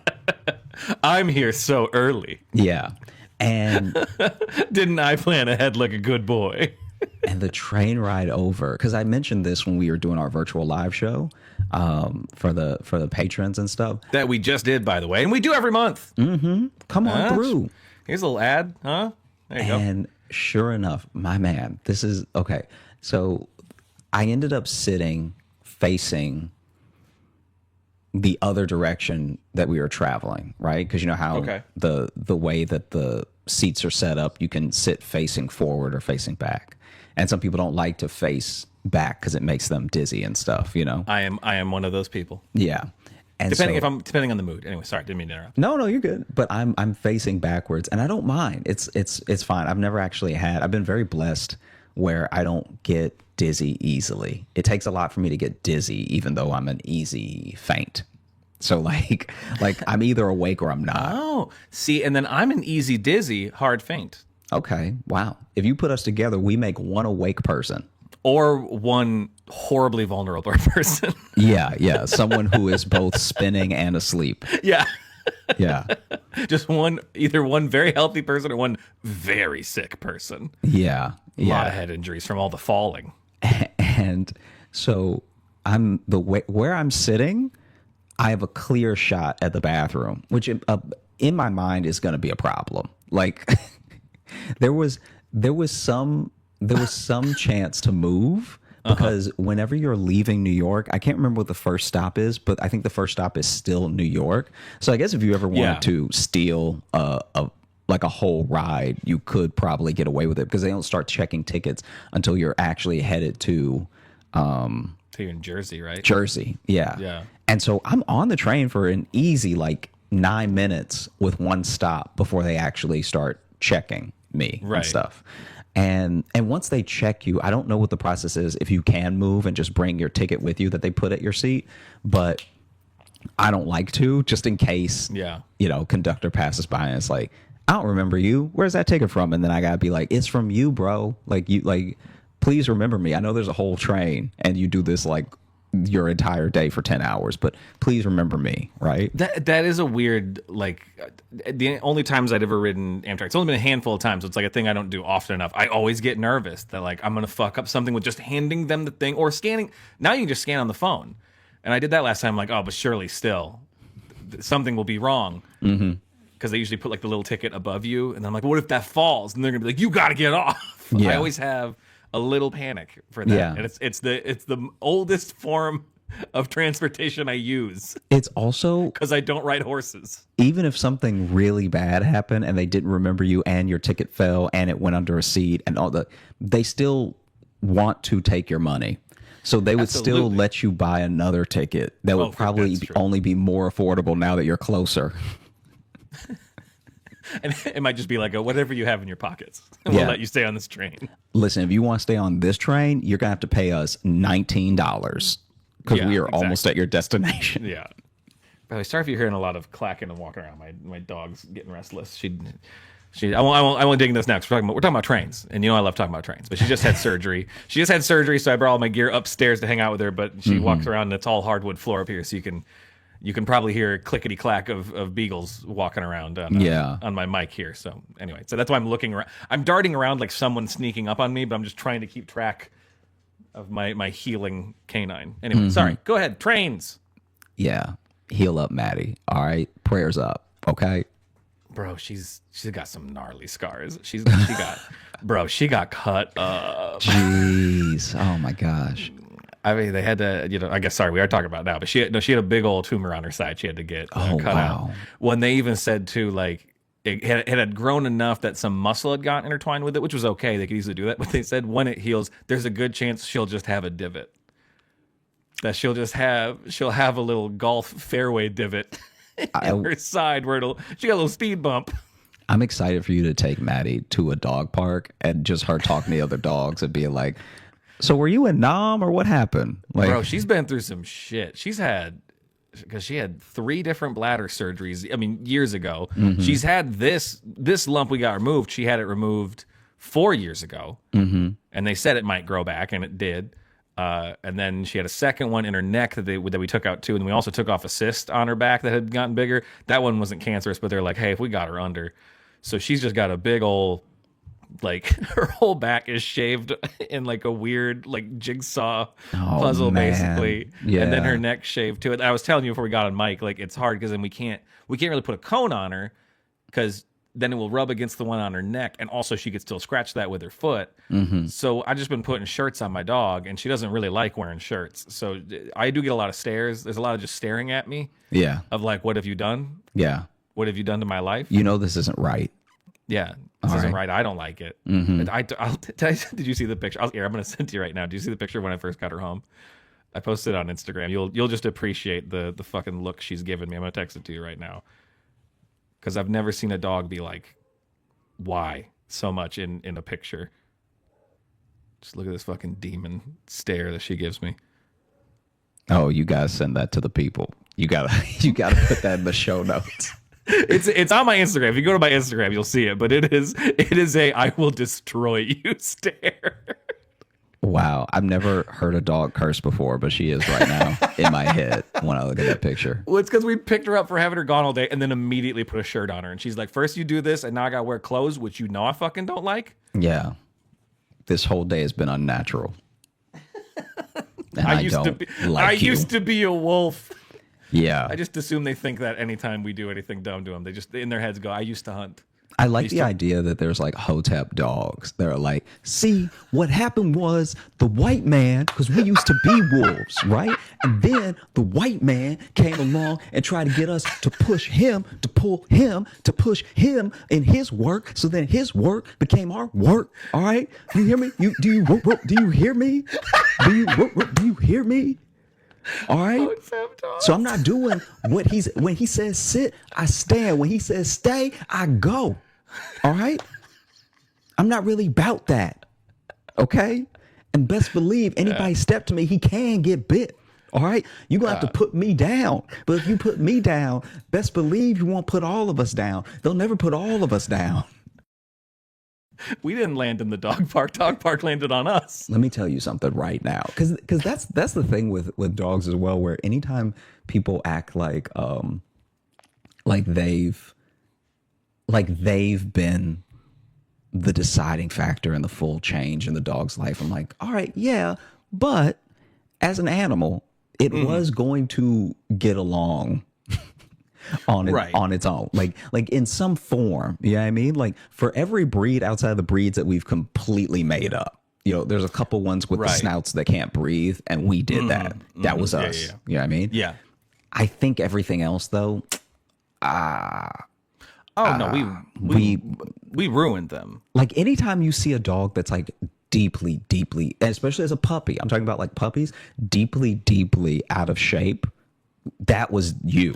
Oh yeah. Yeah, No, they I love don't to burn calories as a resting state. Yeah. Their favorite thing to do is burn calories. I'm not delusional, because there's some, I know people who are just like, you know, oh, you know, my dog has this trait because they're, you know, because of their previous owner, blah blah blah blah, all this stuff. And I know I had her since she was a puppy. It's a little different, but I know every one of my dog's bad behaviors, absolutely my fault. I know 100% is my fault by nature of just like, she's only been around. I've been the only authority figure she's ever known. So clearly, anything shitty she does, I didn't handle, or didn't care enough to handle. You know, the long time where it was just me and her living in Chicago. She basically had an apartment to herself like half the time. Yeah, free reign. You know, yeah. Sorry, she was basically a human adult. Yeah, and I didn't do anything to curb any bad behavior. So I'm like, yeah, no, she sucks and it's my fault. But she's old now, so. I love when a dog does a horrific thing, and then they run up to you like you're going to be proud. Like, I did it for you. You know what I mean? Like when a dog just runs up to you with like a full pigeon in its mouth, and it's like, aren't you proud that I brought this diseased animal back to you? Well, that's why I love. She's so bad at catching stuff. So the one time she did catch something, she just looked surprised. Yeah. I think I told it on the show before, but she caught a possum and she was just like, and you could see in her eyes the thought was, I don't know what to do now. So it's never gotten this far. Last night, Chance saw a raccoon, which is literally just built like him, like he's a fat Shiba, and it's just him. It's gonna be about the size of him, yeah, and just different colors, but still, it was trying to get into a bag. As Sally told me, he saw it and just was amped and was like really talking all of that good shit from across the fence. Like, was that his first raccoon he's seen that you know? Mm-hmm. Okay, yeah. Because it's funny when you see a dog see their first something. Mm-hmm. Because like, yeah, either they'll freak out, but like when Maddie sees something for the first, like when she like saw a possum for the first time, she just looked at it and wasn't upset. It just looked like her world collapsed a little bit because she learned of a new thing. Yeah, he and does the possum seem just to looked at her. Yeah, exactly. He seems to be upset that they are alive. He would love to unalive them, like at every turn. Right. Yeah, Maddie doesn't have that as much. She doesn't. She likes to chase, but she doesn't. If something stops running, she will just like. She had a rabbit one time that I think I've told this before too, but she snuck up on it and was like 6 inches away. The rabbit just didn't run, and then she just looked at me and she's like, "I don't," and then just walked away. because it didn't run. She's like, no, this is wrong. So this seems like a trap now. Yeah. This rabbit knows something that I don't know. Yeah. Honestly, Anyway. if I come for this rabbit, I feel like something bad is going to happen. Yeah. You're on the other side of him. Is he holding something? Does he have a weapon? Yeah. Is he holding something behind his back? Yeah. He seems to be too calm about this. Anyway, sorry. Trains. We haven't had dog talk in a while, you know? Yeah. No, it's fine. It's And fine. this has consumed my fucking weekend, this surgery. I'm with you. I've totally barely understand. slept. Yeah. I've barely slept. Because she won't lay still. Mm-hmm. It's not that I haven't slept out of worry. It's because she wakes up and then sprints while drugged up still on anesthesia. That's Friday night after she had her surgery, was just like waking up and just trying to sprint to nowhere. Yeah. Anyway, sorry. It does sound like the opposite of what anesthesia should do. It never used to affect her that way, but the last couple times she's had stuff, because she had a tooth removed last year, and she did the same thing. It's like she's sleeping, and then she just wakes up and acts like there's something urgent she has to go do. Yeah. Which there isn't, because she's a dog. You don't know that though. Maybe there's unfinished bones and unfinished business outside the yard, you know? Maybe. Because it does. It seems like she just starts walking places like, I'm supposed to do something, and then she stops and she's like, no, that's right. I have no responsibilities. I'll go lay back down. I forgot I'm a dog. Yeah. But basically, Anyway, college gig, trains, choo-choos in colleges.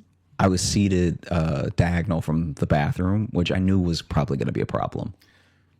I wasn't sure how, but I knew eventually something would happen. And I was You're at least gonna smell something. Yeah, and I was across also from the dining cart. And so a part of me was like, man, maybe I should just spend some time in the dining cart. But my seat, I don't know if this was a malfunction or if I was just lucky, or maybe Amtrak stepped up their game, but my seat went back just a little bit more than normal. Ooh. And as soon as it went back and no one ever came to sit next to me, I was like, then I'm in it. Like, why would I move? Life is good, you know? So anyway, Shit, I might stay on for an extra stop past DC. I might just keep going.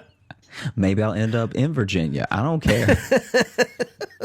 When the seat's this good, why get off? And eventually, it happened. There was a guy who you could tell. I heard his clip clopping from down the row. Right? No. This guy. You said that right after Maddie walked by, so I thought you were saying you heard her. No. Clip clopping.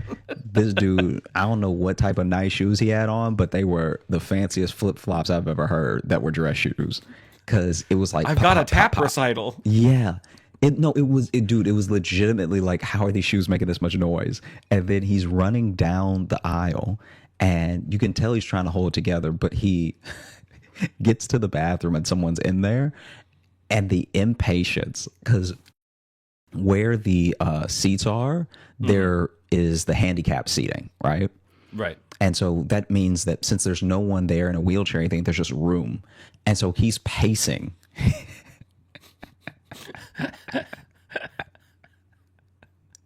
This man is pacing back and forth on the train, and then eventually the person gets out, and he goes in, and I forgot all about him. Punches him in the mouth. Yeah, You took too long. I truly forget all about this dude. Okay. I'm trying to remember what I was watching. I think I was watching. Emily in Paris. Nah, never. Dang, I can't remember. But I was just watching a show on Netflix. The show gets done, and then maybe Emily in Paris is on Netflix. maybe 2 or 3 minutes after the show gets done, this guy walks out and just hands in pockets, stands near the bathroom, leaned back. Like he looked like the only thing he was missing was a cigarette to smoke. Like he just barely made it. Like his whole life flashed before his eyes or something. Because the level of relaxed that he was when he walked out. Oh, it was relaxed. Okay. Yeah. I thought it was hands in pockets, like shameful. No. I saw like hands in pockets, head down, being like, how do I live like this? It's hard to see someone more on top of the world than he was. Oh, good for him. It's rare. It's rare Good that you for see him. someone so content that he leaned his back on the wall. Wow. So unencumbered. So uncovered. And then he just clip-clopped back to wherever his seat was. And I was like, man, Like he's a horse. what a what ecstasy must this man have experienced? Because a part of me was like, maybe he used the bathroom, or maybe he just did drugs in there, because it was it was such a change in him. It was truly such a change, and it also took so long that I'm like, all right. Yeah, because you said you're watching a show. Yeah. 30-minute or 45-minute? No, 30-minute. Yeah. 30-minute. Okay, because that's like, it's depending if it was like an hour-long drama. Yeah. Then like he was getting after it. Yeah. Legit in the bathroom for what had to be 33 minutes. And that's a little too long. I mean, he had time to do both. Poop and heroin? Is what you're saying? Neither one of them take that long. I mean, if you want to enjoy them. Nobody boo-boos a whole episode of Seinfeld with the commercials and then walks out happy. I mean, yeah, definitely doesn't walk out, because usually if you do it that long, your legs are asleep. Yeah. So it takes you a second. You got to stand there at least being like, ooh, getting the tingles out. When I was on the Amtrak, though, the food offered is not. Well, that's the end of it. It's not. It's not food? Yeah. Okay. Yeah, I've never looked this specifically in the dining car. In the dining car where you buy the food that they provide. Because I've never looked in there. I've never seen. Mm-hmm. Okay, what do they got? What's on the fake menu? There's a microwave pizza that I'm pretty sure is like a one that you get in a grocery store. So I guess some people would consider that real. But I feel like because you don't control the microwave. Existing and real are different things. Yeah. You know what I mean? Because it's not a real pizza, and you're not going to feel good, right? No, I've had those. They're not good no matter what. They at best, they are there. And the person, to their credit, the person that works the Amtrak train that is firing them up for you and everything in the microwave is following the instructions. But the instructions, this is what people don't understand about microwavable foods that are kind of faux foods, is that you have to come up with your own instructions, you know? You have to tinker. You do. Diligently, and you have to understand your microwave. You have to understand your dinner that you're having through that TV dinner, and you have to know, okay, am I a low wattage? Am I a medium? If I'm a medium, is it 3 minutes or is it 3.5? Okay. Some people break it down to such a science that they'll put that microwave on 325 and have whatever their TV dinner is coming out perfect. Because they've eaten it so much that now they realize, like, okay, 330, a little too hot, a little dry, you know? Yeah. Which is a great combination of victory and sadness. Mm-hmm. Because you're like, I nailed this. But you're just like, I'm too good at microwaving these. Because in all the time that you got good at microwaving these, possibly, potentially, I'm not saying you have to, but you could have gotten married. Have figured out, oh, okay, went two very different directions. You could have gotten a life and been happy. Yeah, I guess so. I guess maybe that's the takeaway. Then the other thing is a hamburger that is actually way more depressing. What was your other path, though, that you could have gone down? If you've gotten so good at it, in that time you could have... Oh, found a fruit that you really like. Oh, yeah, okay. Like a fruit that you like roll with, like in the amount of times it takes you to really get down to an exact second and wattage of what this TV dinner should be to come out tasting good. You could have tried mango. You could have tried an apple. You could have tried so many things to be like, hey, this is the fruit that I roll with. You know? Yeah. Because once you have that perfect timing down, it means that it has to be the last time you ever have it. Mm-hmm. You know what I mean? You're just like, wow, this is a science now. Mm-hmm. I can never buy these again. Yeah. I perfected this art form. It's time to move on to another medium, which is microwave burgers. So, was this like a straight up like 7-Eleven burger? Kinda, yeah. It did not look. It looked like dry, and it looked like it's finally gotten to the point where the general public is as exhausted with processed stuff as doctors. Because it used to be if you went on and on about processed foods, you sounded like a health nut, and now you're just right. Like now they finally come out with a couple burgers where it's like, no, that's not even a good shape. You shouldn't have no burger. I'll go out on a limb right now and say no matter processed, unprocessed, grass-fed, grass-finished, I don't care if you put butter on any of that, no burger should be triangle. Yeah. And I'm not saying that one was triangle. I'm just saying that the roundness to corners ratio was off. Let's just say no corners, generally. If you're not going to Wendy's, no corners. If you're not going to about that? Wendy's, no corners. All right. I don't want to think eat that's a a fair baseball rule. diamond. Okay. I think it's a fair rule. Because Wendy's are the now- only ones that can do corners. Exactly. Now you're messing up because Wendy's even had to take a step back and be like, okay, what is the bread to meat ratio? Yes. How Yes, many that is bites true. are people going to be missing meat for? Yeah. And I feel people typing already that, oh, White Castle has corners too, and White Castle is trash. Okay? I don't mean to start this war right now. Ooh. I don't mean, I know. I feel them coming. I feel them coming. I know. Fighting words. I know. Just, they're not good. I don't like them. I don't like White Castle. I might have had it too late in life, though. I never had White Castle until I was like in my mid-20s, and I was like, oh, okay. That's probably the problem. I remember. I was in my mid-20s and not on drugs, so... Yeah, I remember you were the one when I moved to Chicago who explained White Castle to me. I did? Because I had never had it. It's not anywhere else I've lived. Well, see, but it was never where I lived either. I never had it until we were already known each other for a few years where I had it. For a few years? Because you were the one Dude, that I told think me you already it was moved a to thing. New York. I mean, I knew it existed. I knew what people Oh. liked about it. I'd never had it. I didn't know what it was. Someone had said White Castle, and I was like, okay, how about this? I thought it's gonna sound so dumb. I'm really so excited. did think White Castle was medieval times.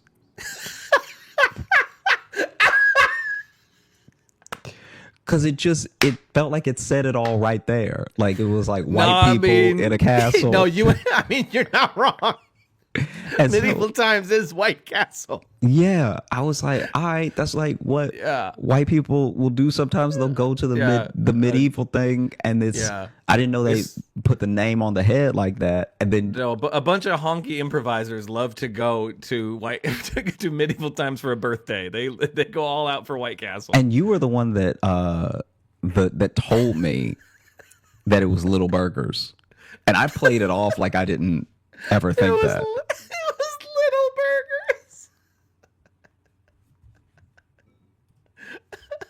You guys want to go down to Little Burger? I'm just saying, like, because the way. Okay, No, we never had them either. I never had them. I think from where I live right now, I think they have one in like Cedar Rapids. You know, and this is basically near where I grew up, and we just didn't have them. I knew of them, but I'd never had them ever. now are you talking about White Castle or medieval times? White Castle. I've never been to medieval times. Oh, okay. I've we should been go to medieval times. That'd be fun. We absolutely should. That'd be a good time. I've been to things like medieval times, like that are offshoots kind of thing. Like a Renaissance fair? Well, not just that. I mean, literally, like the type of restaurant. We went to one in Florida that was medieval times, basically, but it was pirates. And dude, it kicked ass. Really? Because in the middle, instead of it being like the big, like dirt, courtyard thing, instead it was a big ass pool with a pirate ship in it, and then on the pirate ship were a bunch of trampolines and stuff, and they were all like acrobats instead of like knights, but they were all dressed like pirates. They would swing in from different corners and then do like flipping stunts and stuff, and it would be a lot like medieval times, where instead of jousting, though, it would be this big like sword fight with them doing acrobatics, and they would get eliminated one by one, and like you were assigned, like your section was cheering for one of the pirates. I don't remember what it was called, but it was like super fun to watch. That It was like sounds medieval dope. times. It was fucking rad. I don't remember what it was called, but it was really cool. Oh man. But yes, I've also been to Renaissance fairs. I've been to a couple of Renaissance fairs. So. I want to see like an earnest, like a real, like two people have a problem with each other fight at a Renaissance fair. Not a Renaissance fair where it's like, oh, we're gonna go at it as part of the performance. I mean, like People can sign up. Jeffrey and Sean been had problems. And so they start throwing hands, like full on, like full on tights on everything, but then the hands getting thrown are real. Yeah. Just ye old Fight Club. Hey, that would be amazing, because then it's also cumbersome, because now you're not fighting in your best fighting clothes. Nope. You're yeah. Well, then yeah, they're like, get on this horse with this lance, and you're like, I've never done this. They're like, well, you got beef though, so figure it out. Dude, I don't even know where this is, but I've watched a few videos that they've made. There's a fight club in the woods. All right. Elaborate, please. There's a fight club in the woods where people go and like it's like amateur boxing and amateur MMA and stuff, and they built an octagon out there and everything. And oh god, so it's like proper, not just. No, it's real. It's real. It's like oh god, yeah, and oh no, and you would be surprised. It's actually handled really well, and the refs that they get are really good. Like the refs will call it off. Almost like the same as the same rules as any like sanctioned event, but I'm pretty sure it's in the woods because this is all legal, right? So I'm just gonna see what happens when I type in "fight club in the woods" for Google. I'm pretty sure this is a purposely undisclosed location. Okay, so how'd you hear about it? You know, you hear things when you talk to people about fights, and everybody talks about fights all the time. You hear about fights. Oh, so this is like some truly underground shit then. Yeah. Oh, and it's really well done. It's actually better done than you would imagine because it's. Have you seen like footage of it or? Yeah. Okay. Anyway, there was a guy that showed up one time. Nope. What? Nope. You can't just anyway. What? Is this something I can look up or can you send me? I'll see if I can find one for you. Okay. You don't got to do it right now, but Yeah. I want to know what Fight Club in the Woods is all about. Yeah. I think you're going to be disappointed because it's very professionally done. Like the only thing. Yeah, but still, just doing a sanctioned fight also in the woods is kind of funny to me. Yeah. It's got a real air of like Tekken to it, you know. Not only does it feel like Tekken, some of it looks like Tekken because as long as you're in the same, I'm pretty sure, as long as y'all want to fight, they'll let y'all fight. And there's this one dude. Oh, like old UFC rules. Yeah, and where you could be hundreds of pounds different. I don't know how I've seen some weight differences. I don't know how egregious they let them get, but like it does seem it there are some that are very one-sided, where you have to respect the heart of the other individual. You know what I mean? Like maybe when you weigh them in for heart, they weigh in the same. But as far as bodies, no. Yeah, our weight class isn't weight; it's by passion. And there was one dude who you know, especially sorry if this is the one that I find for you to send for you because I've only ever watched two. But he showed up. He showed up like he got the call, and he lives in the woods. And so he just walked out of his house because he had the most comfortable garb on. Like I'm pretty sure he had on pajama pants and then slippers. And so this man is doing his footwork in slippers, countering punches in slippers. Real quick, I want you to imagine you're in the woods and then you encounter a man in slippers. And you encounter a man in a sweater, pajama pants, and slippers swinging. Like... Because in that case, if you run into a man in a sweater, pajama pants, and slippers, the best case scenario is he was just teleported from somewhere else. It's unlikely, but that is your best case scenario. Worst case scenario is he is about to kill you. Yeah, I don't know if you greet him with champ. You know what I mean? It would be a surprise if he was a champion of something. Yeah. Whatever he's the champion in, the police have not found him yet. Yeah. And then some of them, I think, are barefoot. Some of them decide to have on some type of shoe, like a boxing shoe or something. But they'll also do them based on, I think, the discipline. So it is kind of like old UFC, where now, obviously, because all of MMA having some knowledge about every single discipline is for the best, you see a lot less of people showing up with one discipline as their primary, and there are still people that do that in the woods. Yeah. Like they show up and they're like, I'm just going to do Taekwondo. Yeah. Well, yeah, because early UFC, like MMA wasn't like super a thing yet. No, it didn't even exist. Yeah. Yeah. Early UFC wasn't, MMA wasn't a thing. It was literally fighting. You were the ultimate fighter. Yeah. You would just show up and know how to box type of only. fight. Yeah, whatever type of fight you wanted to do, you would fight someone, and then there you have it. It was really beautiful, and now everyone thinks that they do everything. Yeah, it was. I mean, beautiful is a word for it. I don't know. Well, it just like Some of those early tapes I've ever seen are like, oh no. yeah, they hadn't figured out the rules yet. If they stop this fight a second later, this becomes a snuff film. Yeah, yeah. But what I mean by beautiful is that it is cool to watch two actual types go at it, you know? Yeah. And yeah. that's even remember Pure competition. Yeah, yeah. Like the competition of like, oh, is box because that's what they were trying to figure out in the beginning. Is boxing better than Muay Thai? Is Kung Fu real? Like is like all that stuff. Yeah, yeah. And then jujitsu, which makes it a won out lot for like while. again like a Tekken or something. Yeah, exactly. Where you have the character who's doing drunken boxing or whatever, and like you'd have that in the original like Ultimate Fighting was just like a mishmash of ridiculous characters. Yes. Who are brought in from different realms with different styles to beat the shit out of each other for the entertainment of people who had VCRs. Like, did you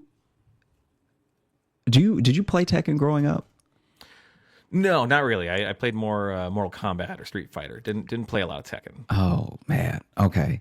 So, That's why you tend to kick my ass anytime we're in an arcade and we play Tekken because you're way more familiar than I am. Yeah, but I'm not even the amount of money and the amount of clout that these new Tekken guys have is insane. It's actually troubling. But we've watched some of the professional like Tekken are like, even though it's just a video game, you are kind of like, Jesus. Yeah, and the crowds, they'll sell out an arena. Yeah. Imagine if my thumbs were that good. I just want good thumbs. Just give me them good thumbs. Like if you had real good thumbs, you could really make a living now. We're in a different era. If you come through with good thumbs, that's money. Yeah, it used to be a phrase to say I'm all thumbs, and that used to be a bad thing. Now it's a good thing if you're all thumbs. Yeah. You ever heard that one? No, I never heard that. It's an old one. Oh, okay. Saying you're all thumbs at something means you're like not delicate with it or whatever.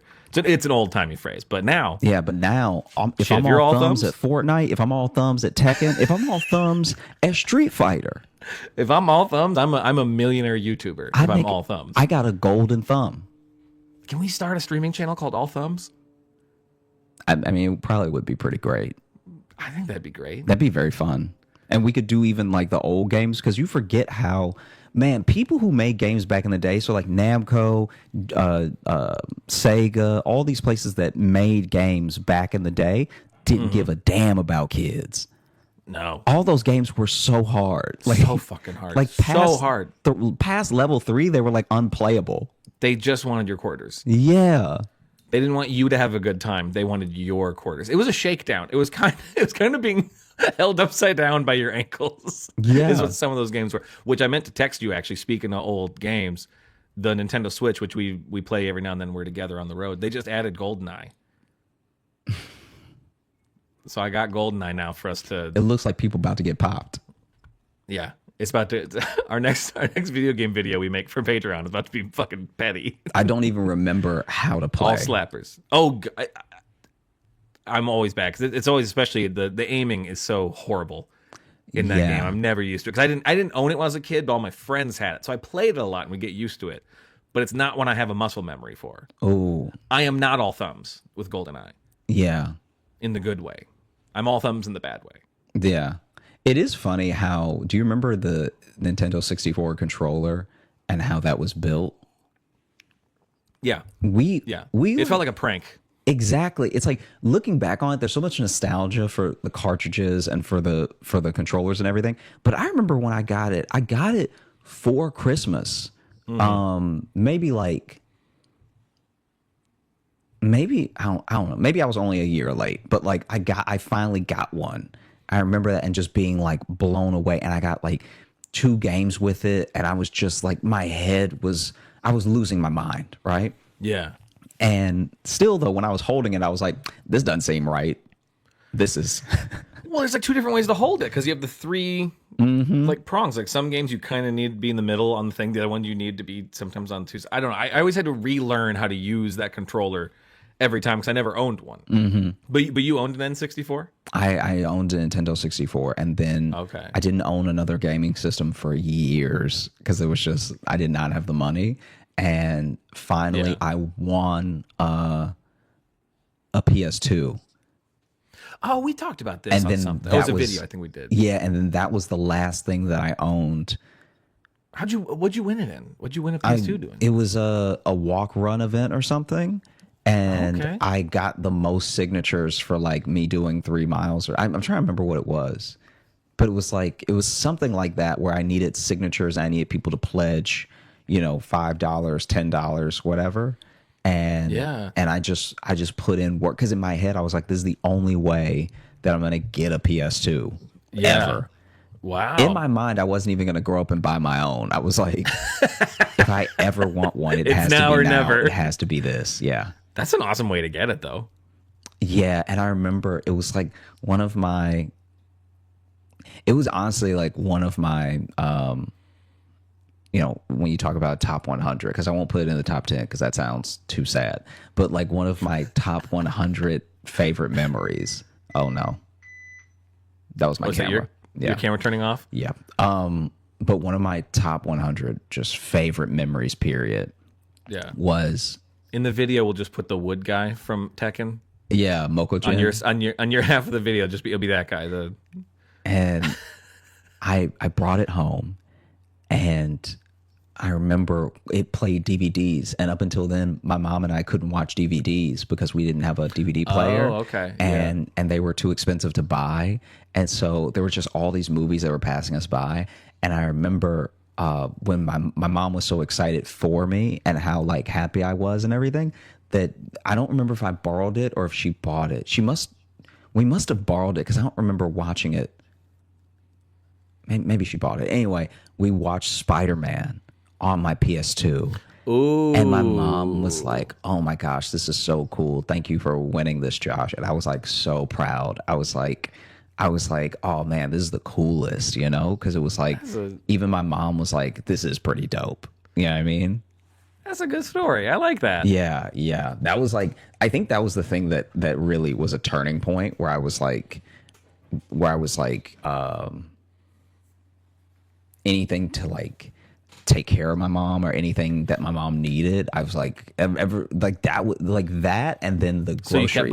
you kept buying her PS2s, and she's like, "Honey, this is not. Yeah, this isn't helping. This is not. You took the wrong thing from this. I don't need all these PlayStation yeah, 2s." yeah. But no, I was like, bringing in the groceries for my mom one time, because one time I just surprised her because I was still fairly young. I was like kind of little, and we actually didn't get that much.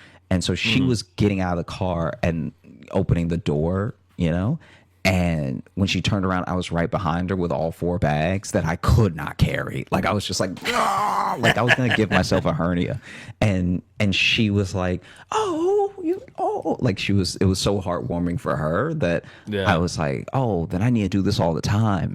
And I think that PS2 thing really was like a turning point where I was like, oh yeah, I like taking care of my mom, and I like Yeah. doing my best to like, I don't know how you describe it, but like anything I can do to spoil my mom, I'm always very excited to do because it gives me that same feeling as I had with that PS2, because it wasn't that bad, but just not. This is gonna sound melodramatic, but like it was starting to affect me a little bit of like not even having a DVD player, because now I don't even know what anyone's talking about. Like when it comes to you're missing movies, a lot of pop culture at that point. dude. Yeah. It's like you don't want to ever not have money to the point where you're not from now. Do you know what I'm saying? Yeah, you're so broke you're from before. Yeah, I get that. Yeah, I get that. So that was one of my big things Yeah. where I was like, oh. That's so great too, because especially in that era of like the PlayStation 2, like that was the, there was like a decade there where it was constantly talking about,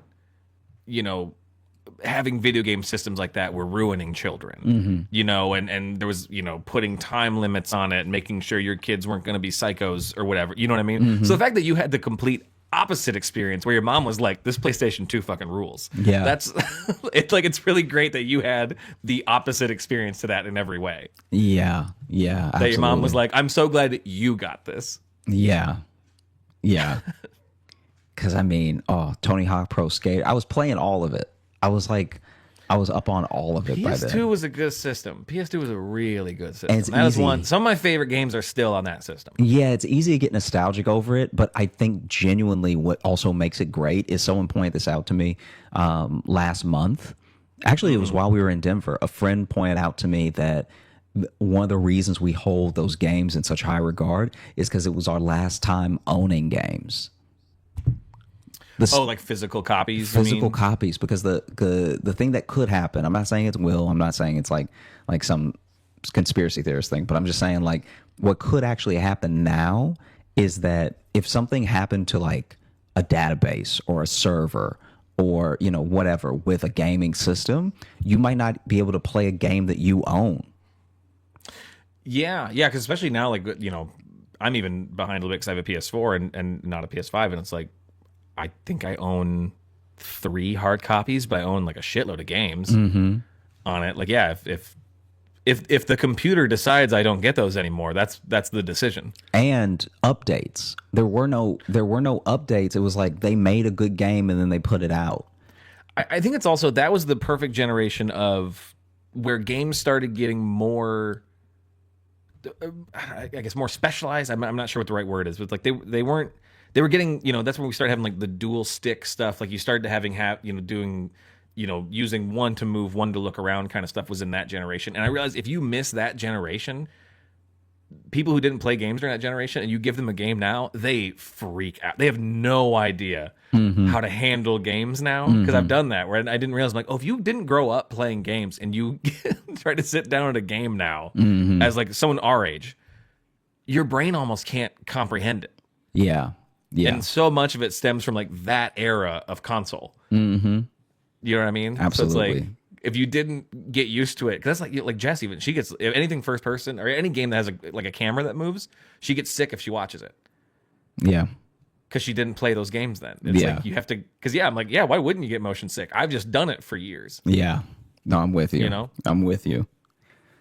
Well, dude, are you ready to open up the mailbag? Give me 1 sec. We're about to do that. Hi, Jess. I heard her coming. Do you need to walk through quick? Because sometimes she's. I've got a fun story you guys could talk about. Well, we're about to wrap this episode up, but what happened? Have you ever heard of a milk and molasses enema? No. Woogie boo. Woogie boo is what he said. A milk and molasses enema? Yeah. That sounds like, when they clearly run out of names for like the specialized IPAs. And they're like, oh, this is demon anus fist. And you know what I mean? They just start putting words together. That's what that sounds like. Yeah, it works. Ugh.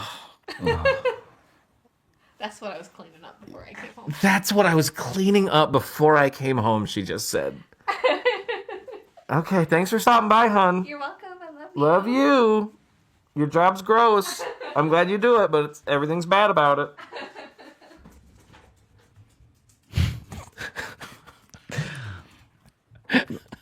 Should we keep that in the episode? Let's let's do it. Let's oh God, open up the mailbag. I gotta go try to eat nachos now. Yeah, sorry. Yeah, this has been a strange episode. All right, here we go. Let me see. Opening up the mailbag. This is our email, joshjohnsonshow@gmail.com. You can email us questions or stories or topic ideas, and we love to read them there. Here's one. This is from Kaylin, and the title is called Storytime Request. Hey, Toontown and Squeaks. I'm a longtime listener, first-time emailer to the show. I've probably listened to every episode about 3 times. I will never get used to that. Yeah, that's amazing. People have been telling us that for 3 years. I'll never get used to it. Y'all are my favorite thing about Thursdays. Well, as per usual, I was re-listening to an old episode 48, Little Joshy is Kidnappable. while changing my cat's litter, and Josh mentioned an old improv troupe he was kicked out of. I don't believe Josh ever told this story, and I was hoping he would indulge the listeners. On a side note, Josh singing Vindicated at the end of episode 125, our last episode, Don't Meth with Crack, is my new favorite thing to say to myself alone and unprompted. Never fails to make me smile, LOL. Anyway, hope y'all are well. Truly cannot express how much this show means to me. See y'all next Thursday. Thank you, Kaylin. That was a very lovely email. That was dope. This improv troupe. I don't know if we've really talked about it. Yeah, I will talk about it, but it is longer than... In order to really tell it, it is longer than... okay. Yeah. So let's put that on the docket maybe next episode. Should we try to dig into... Yeah, maybe so. Yeah. Because we could probably do... Because we both did improv. There's probably improv stories we could fill an episode with maybe. Mm-hmm. Do something like that. Okay. So I know that's always sometimes annoying that we get asked the thing. We're like, cool, we'll talk about it later. Yeah. No, I'm with you. But okay. So we'll get to that. But thank you so much for that email. And then this one here, this is from Gabe, and great podcast with a great host, the title says. Hey guys, love the podcast, but I just wanted to ask, why isn't it called the Logan Nielsen Show? I mean, Josh is funny, I guess, but Logan is obviously superior. I mean, compared to Logan, Josh is barely even there, but they spelled it like bear in that pun that you love. Oh, God. I'm just kidding, parentheses, maybe. I love both of you, and I love the show. 1 million out of 20 jangles. Sorry about your brain, King. Gabe, and then I love they give a pronunciation key, and it just says, pronounce like the word gay. Then you add a B sound.